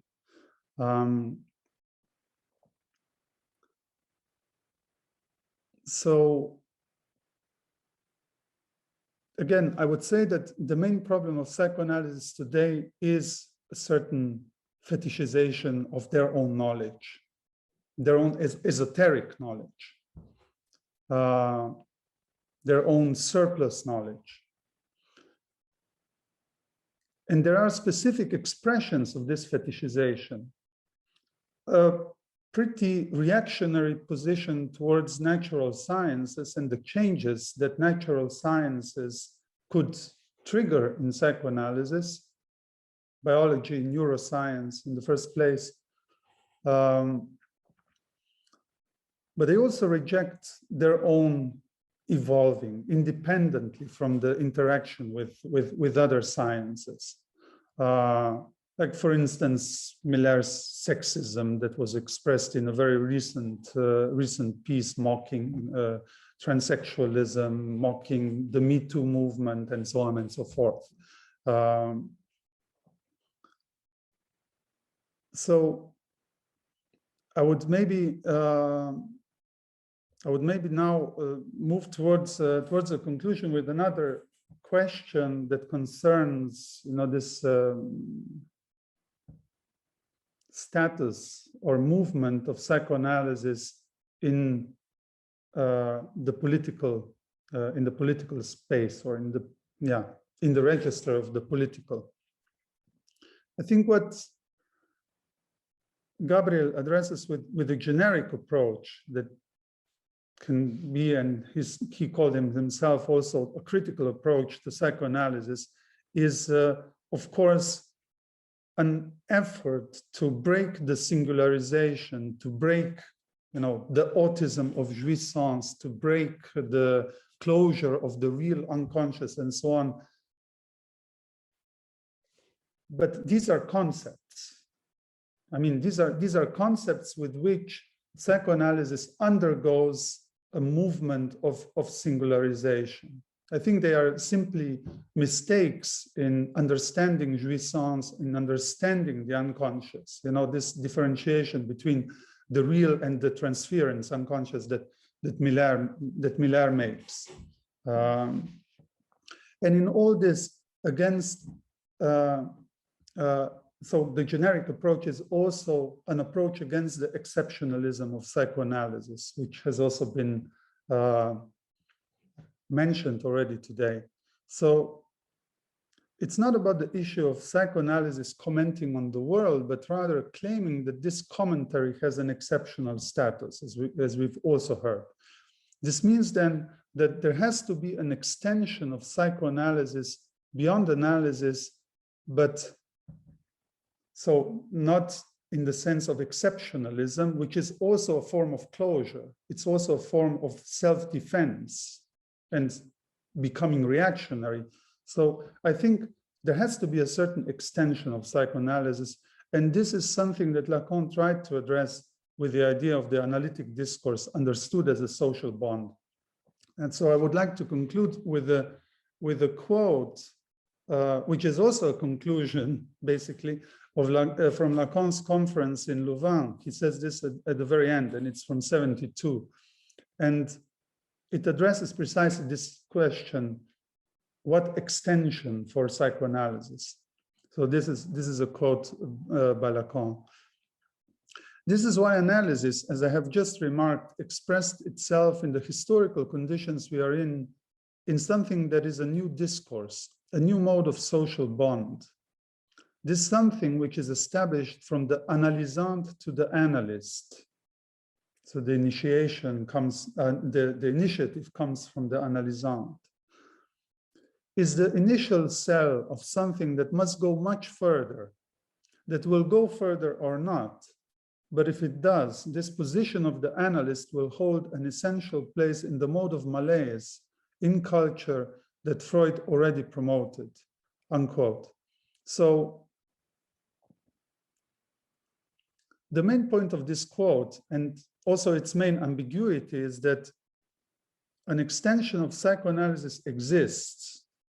And this extension implies the abolition of psychoanalytic exceptionalism, an alliance of psychoanalysis with other impossible professions, psychoanalysis in its connections, rather than psychoanalysis in its solitude, in which it speaks like an oracle. And there is a text by Miller entitled La psychanalyse sans connexion, so psychoanalysis without connections. I was even attending the talk that became the basis of this text in 2007.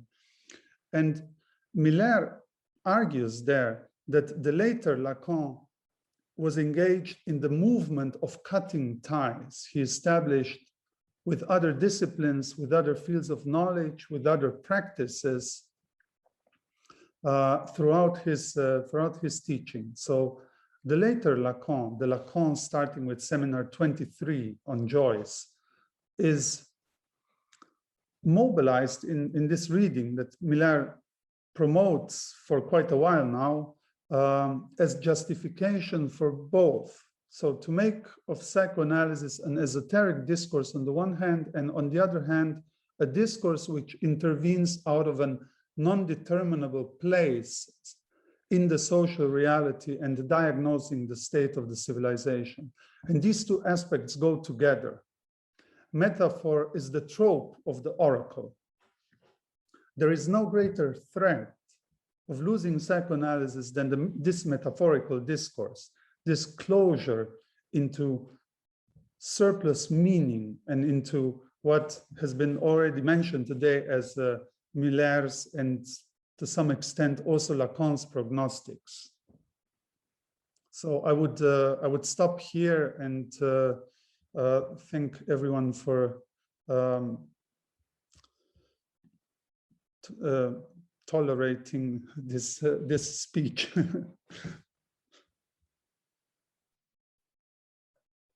Samo, thank you so very much for your lecture. This was very and profoundly interesting. Your thoughts on privatization of desire and impasses of jouissance are very insightful, food for thought. It's a very interesting lecture. Thank you so very much for that. So this is the end of our lectures. Now I'm going to open for the questions. We actually received a few questions. So what I'm actually going to do is the following. I will respect the order of lectures. So I will start with David. So there are a couple of questions. So actually a question to David, then I'm moving on to Dennis, and finally Samo. Okay, so the first question to David comes from Cia Barbosa through Facebook, and the question is the following. What would be your considerations concerning the effects at the institutional, political, clinical levels, and so on, produced by Lacanian psychoanalysis under Millerian interventions at politics? Not specifically to his theoretical interventions, but specifically those in which Lacanian theory is used as an allegory in order to sustain a particular fantasy or personal one of Miller himself under his reactionary stance in front of contemporary questions, which on the other side would retroact with his ideological jouissance of psychoanalysis.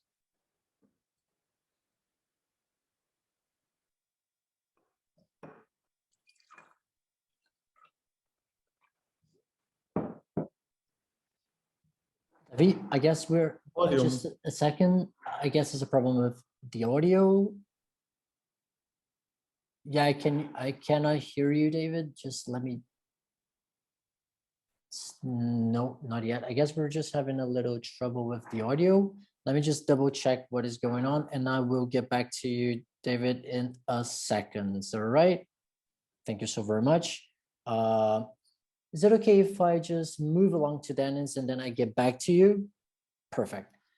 Great. So Dennis, are you here? Can you? Yes. Can you hear me? Perfect. Yeah, I can hear you just fine. So I'm just going to pose two questions, okay, to you, which I received from, sorry if I mispronounce the name, but Isaac Baris Fidener. The question for Dennis is, what about the entanglement of truth with falsity? For example, desire with fantasies. Doesn't it complicate the mathematical approach? So this would be the first one. Do you wanna get the two questions, or how do you prefer? First, I'll answer this one, and then we'll answer the second one. Yeah, I think that's a good question. I think we should distinguish. I think that's referring to the ultrafilter property number 3 about how every statement, either its statement or its negation, belongs to the ultrafilter. And if we read that naively, we might think, okay, so where's the room for ambiguity and this kind of, as the question asked, like mistaking, kind of, you need that error or that mistake in order to arrive at truth in psychoanalysis, right? It's not as simply that simple. And I think that's a really good point. I think for me, the ultrafilter is not a device you would use to validate or invalidate analysins, what the analysin is saying. I follow Freud here when, Freud says, like, it doesn't matter whether or not what the analysin is telling me actually happened. If they're telling me about an event in their life, it could be completely made up. In the context of the clinic, all those events have the same truth value, which is they're all kind of taking that face value. What the ultrafilter, I think, should be used for is to conceptualize how the analyst and the analysin together should think about what is significant, right?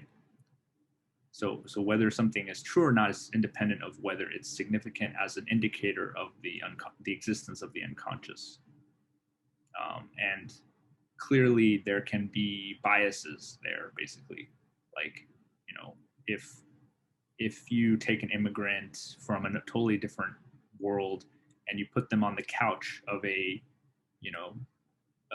upper middle class European person, what are they listening for in that speech. It's going to contain some biases there, and so I think the ultrafilter as a way of gradually kind of removing these biases, let's say, so that different things can become significant as psychoanalysis progresses.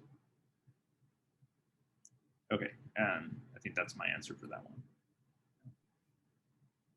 Thank you very much, Dennis. And the following question is from Yasha Shokin. Yes. What are the clinical conditions that make the appearance of a non-principal ultrafilter possible?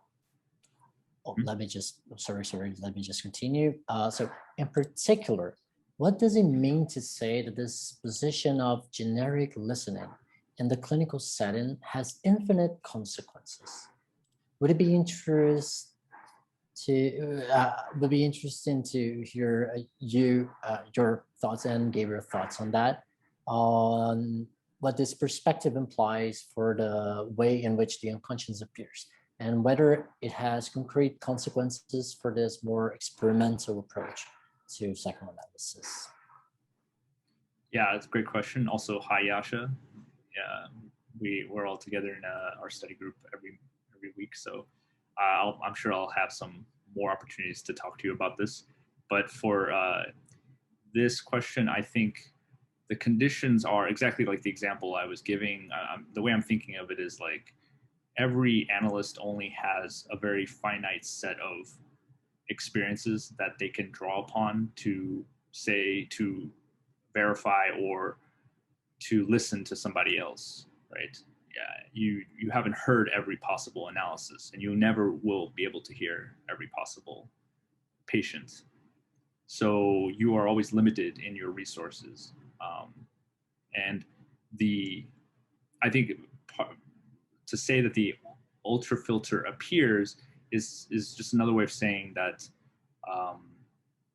we need to keep this more experimental view in the clinic, where someone can bring a story or something to the clinical space which has never appeared before, and basically we need a way to allow that to be the kind of the grounding for something new in psychoanalysis. So again, in the case of your background, your cultural biases, the sorts of things that might cause you to miss hearing what your patient is saying. This is what needs to be addressed when we talk about the pass, right? How does the pass affect that, right? If there's some filtering mechanism happening, saying that certain analyses are not authentic and others are, we should put that into question and ground it in more historical materialist ways. Yes, but again, yeah, I'm sure there's a lot more we could talk about there. I think the difficulty here is like how the mathematical approach kind of corresponds to this way of listening, like how that actually impacts the technique. I don't have an answer for that. Yeah.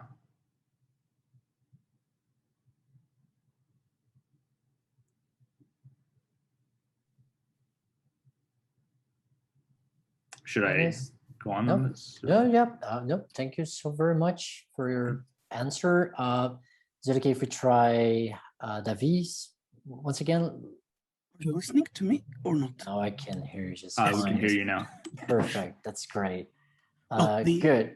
Should I repeat the question, or is that all right? Yes, I think it's all right. It was about the effects of Millerian intervention at politics, not only theoretical effects, but also institutional and other. I think I will focus on positive effects. The first one is that this Millerian intervention at politics politicized the discussion on psychoanalysis. against the false idea of neutrality of psychoanalysis. Then these interventions reveal certain political tendencies that were operating in a hidden way. Then these interventions show the internal political contradiction within psychoanalysis. Previous splits in psychoanalysis, including the one of Barcelona in 1998, were not clearly political, or were only political in relation to the politics of psychoanalysis, but not to politics as such. Also, the Millerian interventions at politics, in the same way, enable a demarcation in the Althusserrian sense, between the Lacanian left and the Lacanian right. It was very difficult to know what was the Lacanian left and the Lacanian right before the Millerian interventions. Now it is very clear in the Freudian field, as its name itself, where is the left and where is the right. These interventions, also in the same sense, they also show us the conservatism inherent in formalism, which is a form of idealism. It reminds us that the opposition between materialism and idealism is a political opposition, as Lenin and Plekhanov well knew. We must not forget Plekhanov's militant materialism in this regard. Also, these interventions reveal the political aspect of the Millerian Millerian's relationship with Miller, the mass identification repudiated by Lacan, as well as the simple pressure for consensus, sometimes exerted by each on himself, herself, in a perfectly neoliberal way. And these interventions allow us also to distinguish the desire and enjoyment of psychoanalysis, the second with the implication of possession, which is fundamental in capitalism. And this reveals also a deep relation between the Lacanian movement and the Millerian one with the new forms of neoliberal and neo-fascist forms of capitalism. This is all that I would say. Thanks, Avi. That's very generous of you. Thank you so very much.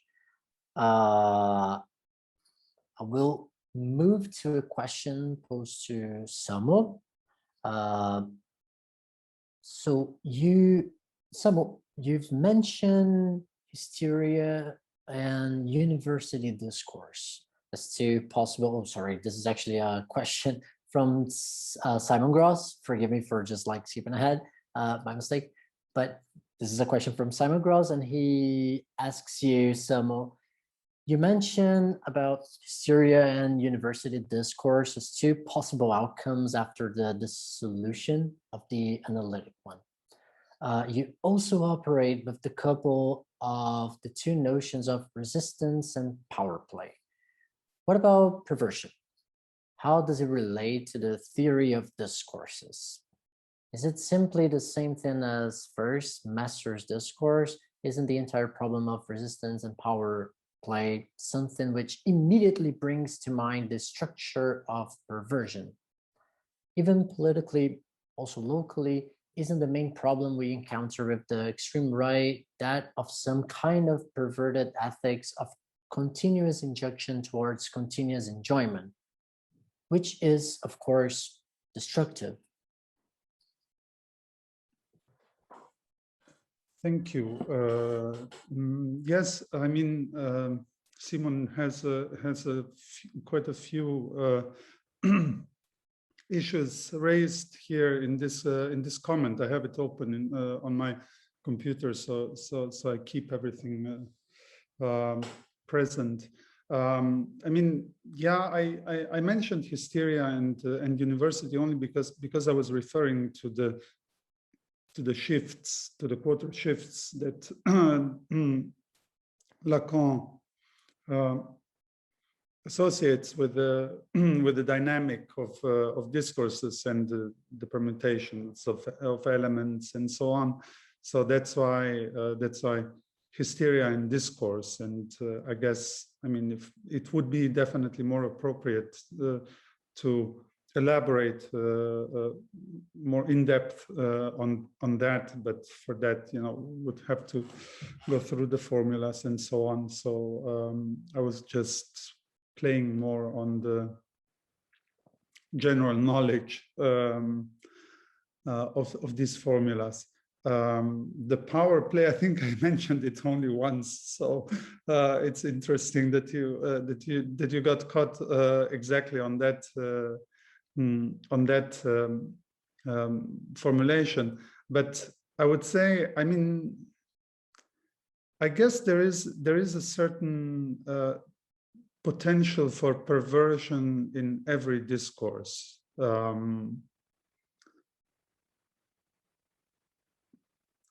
Definitely, one could say that there is something perverse, but in a more general sense, perverse. Not perversion is a clinical category in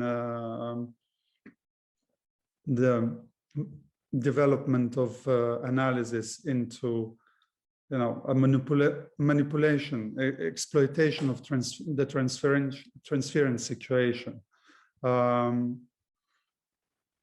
But that is again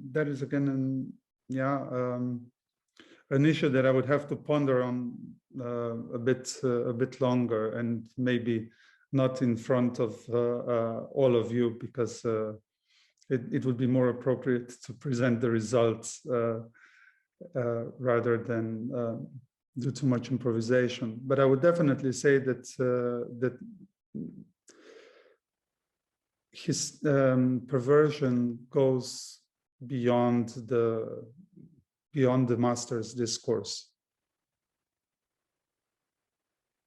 Thanks. There is another question from Sharon Murphy.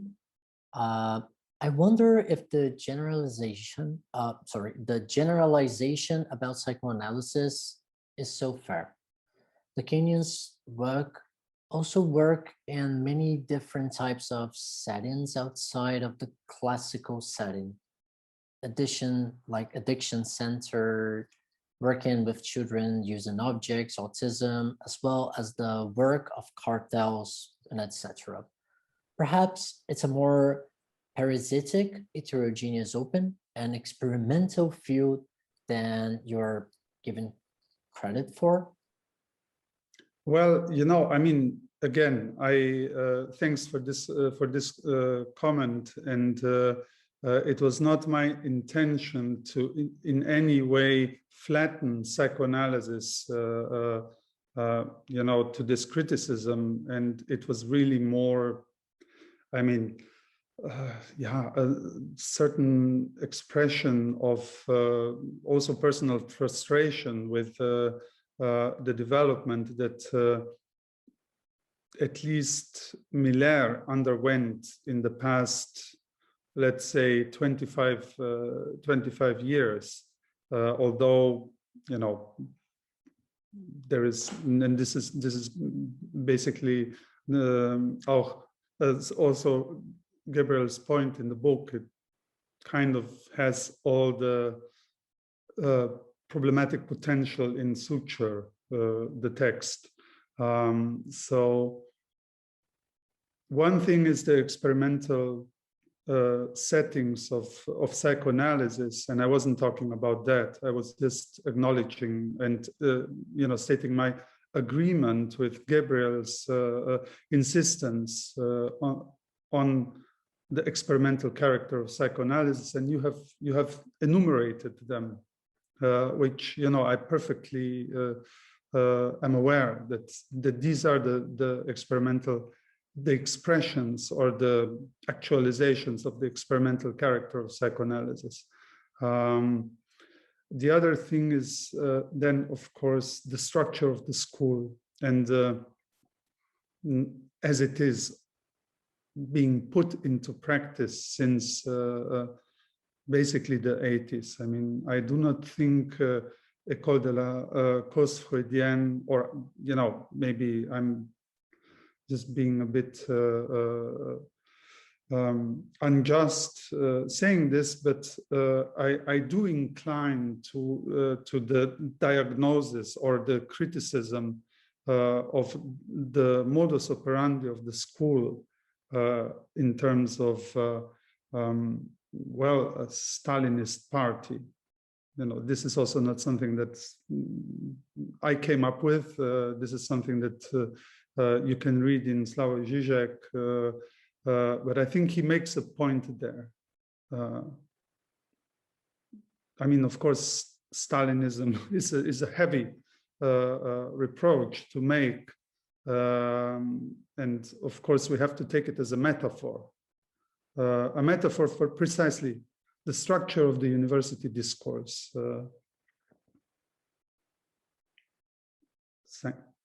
That much. Great. Thank you so very much, Samo. And well, there is actually a question that was posed to Tupinambá, which is from Enrique Miranda. The question goes as follows: how do you see Badiou's and Slovene school of theory as contributing to organizational practices in different spheres, particularly politics and institutional instances, considering his book as an effort in such dialogue and contribution psychoanalysis? Moreover, how do you elaborate on the relationship between dialectical materialism, epistemology, and mathematics? Bear in mind mathematics' epistemic dimension for Lacan and ontic for Badiou. Okay, I'm gonna thanking Enrique for giving me the opportunity to actually comment on everyone's amazing presentation. I was so humble that you guys agreed to engage. So of course I'll try to address what he said, but I really wanted to talk to everyone, so I'll just take that ridiculous opportunity. And yeah, so I think it's fair to say something which is pertinent to his question, but that it's also perhaps could have been better described in the book, which is that, you know, the first thing that started me in this research was realizing that no matter what Marxists or my militant friends say, or whatever Lacanians do say, if you look at it with a certain dispassionate eye, I mean, the same sort of problem we've seen Marxist organizations dividing, and you know, it's as a point Althusser argued about how Marxist organization easily dividing into two and then into two again, into almost to the quantum level, and the same seems to happen with Lacanian institutions. That sort of organizational impasse. Like, why don't we as militants have the tools to provide new solutions to organizational problems? Was a problem that seemed to me at first to be one that Lacanians didn't have an answer to as well. So that organizational dimension was the first kind of concrete problem I faced that seemed to put psychoanalysis and politics and militant politics on the same footing because of what lacks in both. It's a question that I didn't really find any answer satisfying. If you look at Lacanian schools in Rio, for example, I think, or I'm not sure how that goes in other places, but for all our critiques of the name of the father, or organization around the father, this and that, most schools are organized with a guy on top, a bunch of women working around them, white environments with almost no black people, definitely an environment that is hostile to the trans movement in general and to trans analysts. Even homosexuality is not yet established as a common feature amongst the heterogeneity of schools. It is, of course, there, but everything needs to happen kind of in a weird, silent way. So that actually was this organizational practice you were talking about, is actually something that interests me as a more profound problematic, in a way that I think beyond the scope of this book, but definitely informs how I approached it and why I was convinced that there is a concrete problem that has no answer. And I couldn't do the classic, just fit some Marxism into it, because we as Marxists also don't have an answer to it. So it's a solidarity in the fact that we're all kind of fucked. And that actually leads me to some of the things I wanted to comment. I mean, for example, the second part of Henrique's question, which is a very heavy one, like how to relate epistemology, materialism, and mathematics. Since I don't have an answer to that, I'll just pose a question back or a suggestion back, which helped me incredibly, which is I decided not to ask questions about philosophy of mathematics until I could be okay not understanding a mathematical text, but trying to read it. Like, it's good to have a philosophical theory of what mathematics is about, but it would be good first to, you know, be frustrated with, and it's a kind of a humble problem. Like, first, recognize what people are doing when they do mathematics, which is not obvious at all. I tried my hand in some stuff in this book, but I feel like the same sort of dignity we should give to the practice of politics, of militant organizations, should also be given to the practice of mathematics, where most of my ideas about what it entails didn't really find any place. They don't refer to anything. So that was, I think, also a good experience. Though I'm interested in the question you're posing, Henrique, I have no idea the answer for it. I'd be curious to find out, though. So why do I think that Henrique's question is a good kind of segue to some of the points that were raised? Samo asked an interesting question about the status of the 4 discourses. Yasha also asked something about what it means to talk about infinite consequences for a clinical procedure or something like this. And I think that they are kind of connected. And to begin with Yasha's question, which is weirdly a very abstract one about mathematics, ultrafilters, and things like this, and Dennis' presentation, which I was really amazed by it, but I know it's a tough one.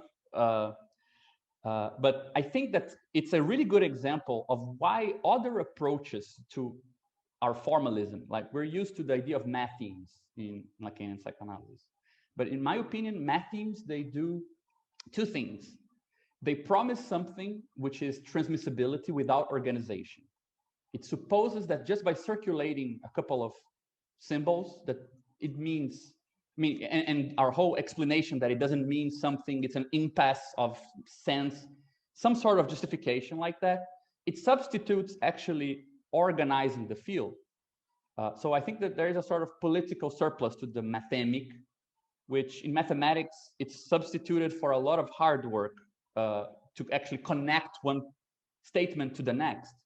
It's very hard to do new things to mathemes. I think Milner in, I don't know how it was translated, Louvre Claire, he has a good footnote on the difference between mathematics and mathemes. There is no deduction from mathemes. And I find that interesting because deduction is what makes statements consist with one another. And that takes a lot of work. So I think that's a first point for being suspicious about mathemes as the final form of our engagement with mathematics. The second thing about mathemes that I think are problematic is that they are too close to a sort of poetry of mathematics. And actual, for example, set theory, the way that Dennis was using it today, it has very interesting, very obvious advantage, which is there is no obligatory quilting point of what a set is a set of. It can be a set of parts of a word, set of words, a set of everything was said in a session, a set of clinical sessions, a set of analytic procedures, a set of analytic schools. So it's a stronger grammar to combine different ways of counting as one, if you want, parts of what makes up psychoanalysis without having to break it in a sort of substantial metaphysical sense. What is speech? What is transmission of ideas and things like this? And I think that it works the other way around. It can also break apart things that look like they were unitary. And that leads me to Yasha's question. What is an infinite consequence? A concrete example of that would be, imagine a world where after a pass, some people go back to analysis because what was everything that was to be analyzed before a new analysand finished their analysis is no longer everything. There are parts to be said. There are things in what was said that were not heard or were not followed through or might lead somewhere new. So it's infinite not only in the sense that we are opening the space for what comes afterwards, but it's also infinite because the quilting point, not in the sense of the master signifier necessarily, but in the sense of the frontier between what's significant and insignificant. It can shift because of what happens to someone else's analysis. You can benefit from the development of psychoanalysis for your own analysis. I mean, just imagine how comfortable analysts were and unfortunately still are with taking some propositions as a sort of insignificant background of analysis, racist propositions that are actually putting in question aspects of sexuality that didn't have a consistent public discourse, organizing, giving them attention and meaning till very recently due to the amount of struggle that it takes to make these things become thinkable in a broad sense. So why not say that after, some changes to what we consider possible in the field of sexuality, we look back and say, okay, that wasn't it. There is more to the set than we thought. In order to be able to make this sort of statement and look at psychoanalysis in that way, we need to formally model it as being infinite. That's an axiomatic condition for us to be able to both bound sets upward in the way that I mentioned, words, parts of sessions, and give formal characteristics to each of these levels and ask how they correlate, what makes them consist together, and so on. But also lower, which is what Badiou calls a site, right?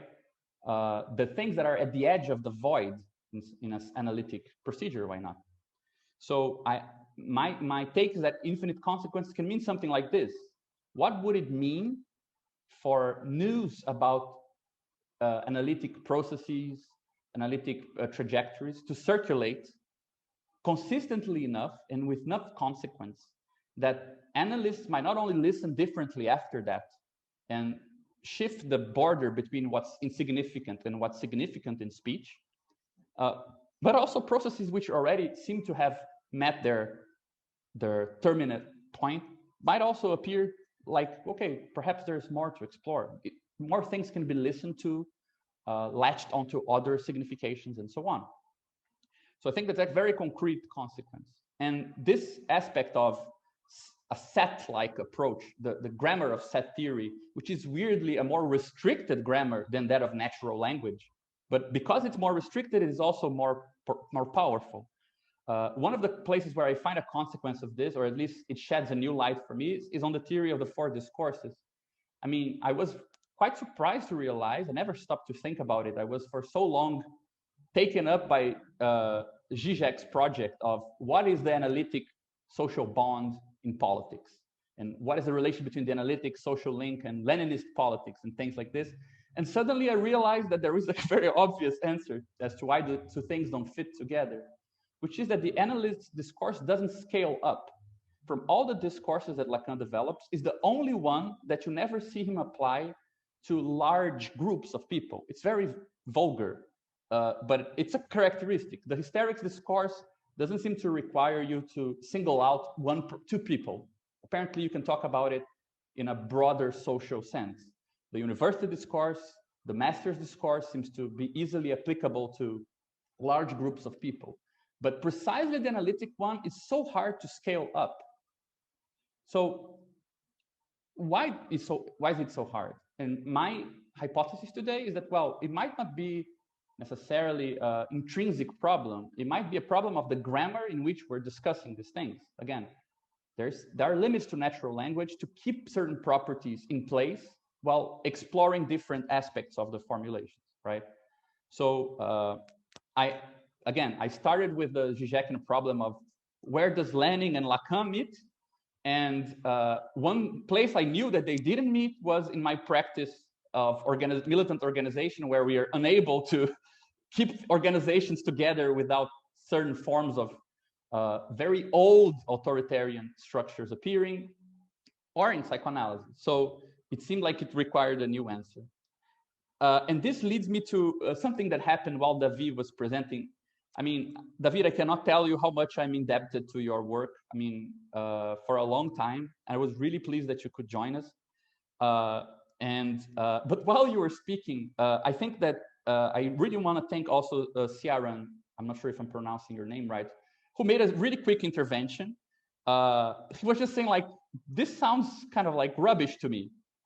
And I find that it's easy to dismiss this sort of rejection, but I think it also opens up something which is crucial, in my opinion, which is David spoke about Miller's enjoyment.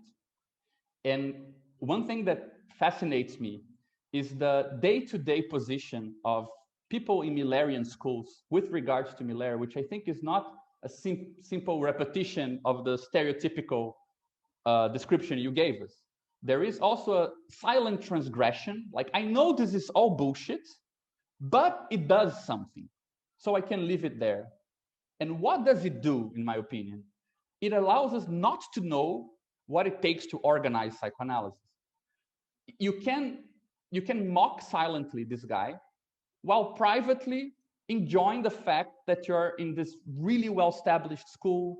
If you're part of a Lacanian school in Rio, a well-established one, for example, like the one associated with the World Association of Psychoanalysis, you will get patients who pay you well. You feel like you belong to something. Like, there's a good trade-off. It's, you know, like, it's something to ponder. So I think that there are three levels there that are useful to specifying. I think that perhaps people are not used to hear what we think of in Latin American political movements of Miller, but I think it's good that you do, because yes, I agree, Sam, you should. It's good to feel a bit of unease with it, because as I was saying in the beginning of the day, it's very, very obscene for me to hear Miller talk about democracy and the relation with psychoanalysis in the city I live in. It makes no sense. But there are two other levels. I think the level of how the libidinal economy works, of staying in a school that's Orthodox Lacanian, because it's clearly not an obvious attachment. I know so many young analysts who are there. They don't know anything about the crazy side. They just benefit from the economic stability it brings, a sort of prestige it brings. It makes you feel really smart as well, which is not easy, you know, to feel like you're blessed with this. So there are things you get in return. And then there is the third group, which is the one that worries me the most. And there was an anonymous question here that I wanted to address, which I really enjoyed. Some anonymous attendee, I think it's perfect that it was anonymous, said, do you guys know of any attempt at building an international Lacanian Marxist organization that does not consist only of analysts and academics? And so the third group, which perhaps we could call the Lacanian Marxist group, I think that we also suffer of a sort of danger we need to avoid, which is, unfortunately, we don't know many other people who did what Miller did for psychoanalysis. And there is a big debt to him. And I remember when David wrote the first text I read, at least, criticizing Miller's position around 2017, you started precisely with listing all the debts that we have to this guy and that we still have, right? So the problem there, which I think is again, as Samo said, this sort of inner resistance of psychoanalysis to itself, I think there it appears very bluntly, very clearly, that we probably won't be able to set up what is another way of organizing before these problems become also not problems for Miller, but problems for people who are interested in this. They can be formulated and as impasses that have no solution for now, totally regardless of some particular figure in the Lacanian field. And it's interesting because we also have this problem in the political groups I am friends with or that I participate.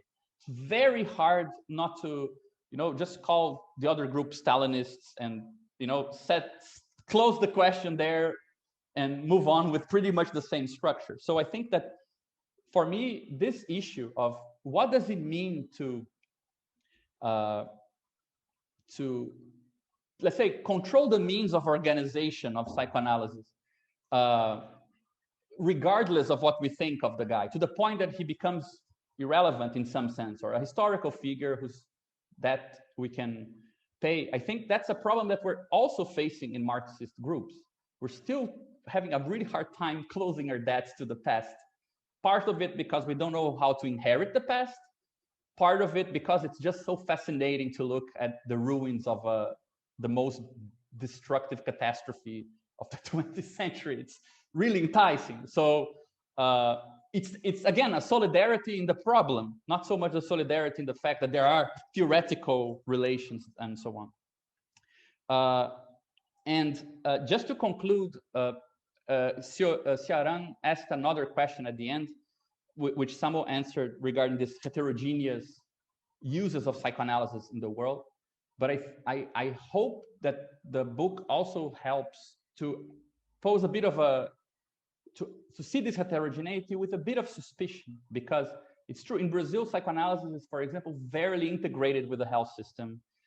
It's discussed on television. We have great public intellectuals who are great psychoanalysts. But in the end of the day, like the last instance, how many of those heterogeneous uses of psychoanalysis lead to new people becoming analysts? And I have the impression that not that many. You have a lot of state-funded democratizations of psychoanalysis for short periods of analysis. You have a lot of voluntary work to bring some psychoanalytic experiences in different ways, or you have teams of health workers who include a psychoanalyst. But there where it would be the easiest at first, which is just a classical process of doing an analysis in your own terms and so on, there it seems like it's hard. And it seems sometimes it might be a bit of a bargain as well, to be flexible everywhere else, but in the development of the Lacanian school. So I agree with Ciaran's comment, but I do think that it should also be taken with a grain of salt, this heterogeneity.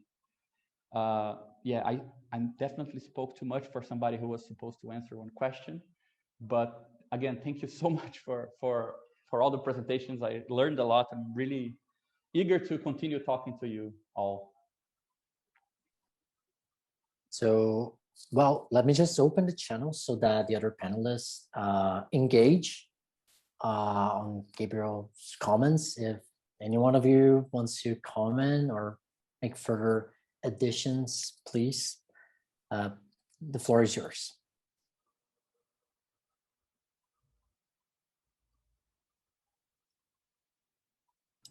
Yeah, I mean, I think I am wondering what you think, Gabriel, about this possibility for generic listening, like the fact that if you take the entire set of analysts and you look at their properties, let's say where their background is and the types of people they are, then it does seem kind of impossible to have that, right? Like, how can you create? Does the generic listening for you, does it seem like kind of a regulative ideal, or can it be something more than that? Would be my question. I think it happens all the time already. It just doesn't have a theory. Like in Brazil, I know many analysts who would listen to things that if they relate, I mean, just to give a bit of gossip, there was this analyst in an Orthodox Lacanian school in Brazil who finished his analysis. He did the pass.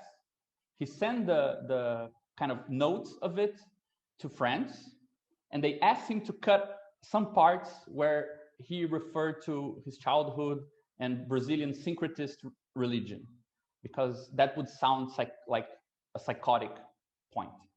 So he did his analysis in Brazil. That wasn't a problem for anyone, but that simply didn't make the cut, because how do you justify that this doesn't get in the way, right? So I think 99% of what, with the exception of the international Lacanian Marxist organization, I think most of this is just what happens already.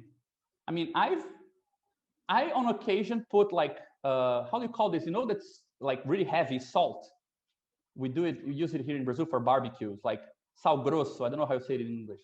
Okay, salt. I put salt outside of the door because patients just think that spirits listen to them. Like there's no free association because spirits can be evoked depending on how you speak and about what you speak. And you need to do more to actually seal off the clinical space for people to say, okay, this is a place where free association can happen. That already happens. And if you do like supervision with other analysts or gossiping afterwards, which is a very important practice in psychoanalysis, all these things appear, but they just don't get to have any stakes on what psychoanalysis is. So I'd say that practically it already exists. It's something, it never gets to be a consistent declaration of anything, but this level of heterogeneity already happens, I guess. Yeah, it's like already a porous, something that's already porous in the clinic, and we just don't have a name for it yet, but yeah, I see what you mean. So, well, I guess this is an ongoing research and evidently an ongoing conversation, right? So I have the impression that if you guys had hours to go on addressing this, you guys would enjoy those next hours doing so. So I just wanted to thanks Samo, David, and Dennis. I would like to thank everybody who attended the lecture of the second panel of the symposium. Thanks again, Daniel Tutt and you for organizing this event. And well, let me just, so before we finish this panel, tomorrow we will start at 11 a.m. So everybody out there, just organize yourselves to be together with us tomorrow at 11. So I just wanted to thank you all for participating and engaging in such an interesting discussion. Thank you so very much.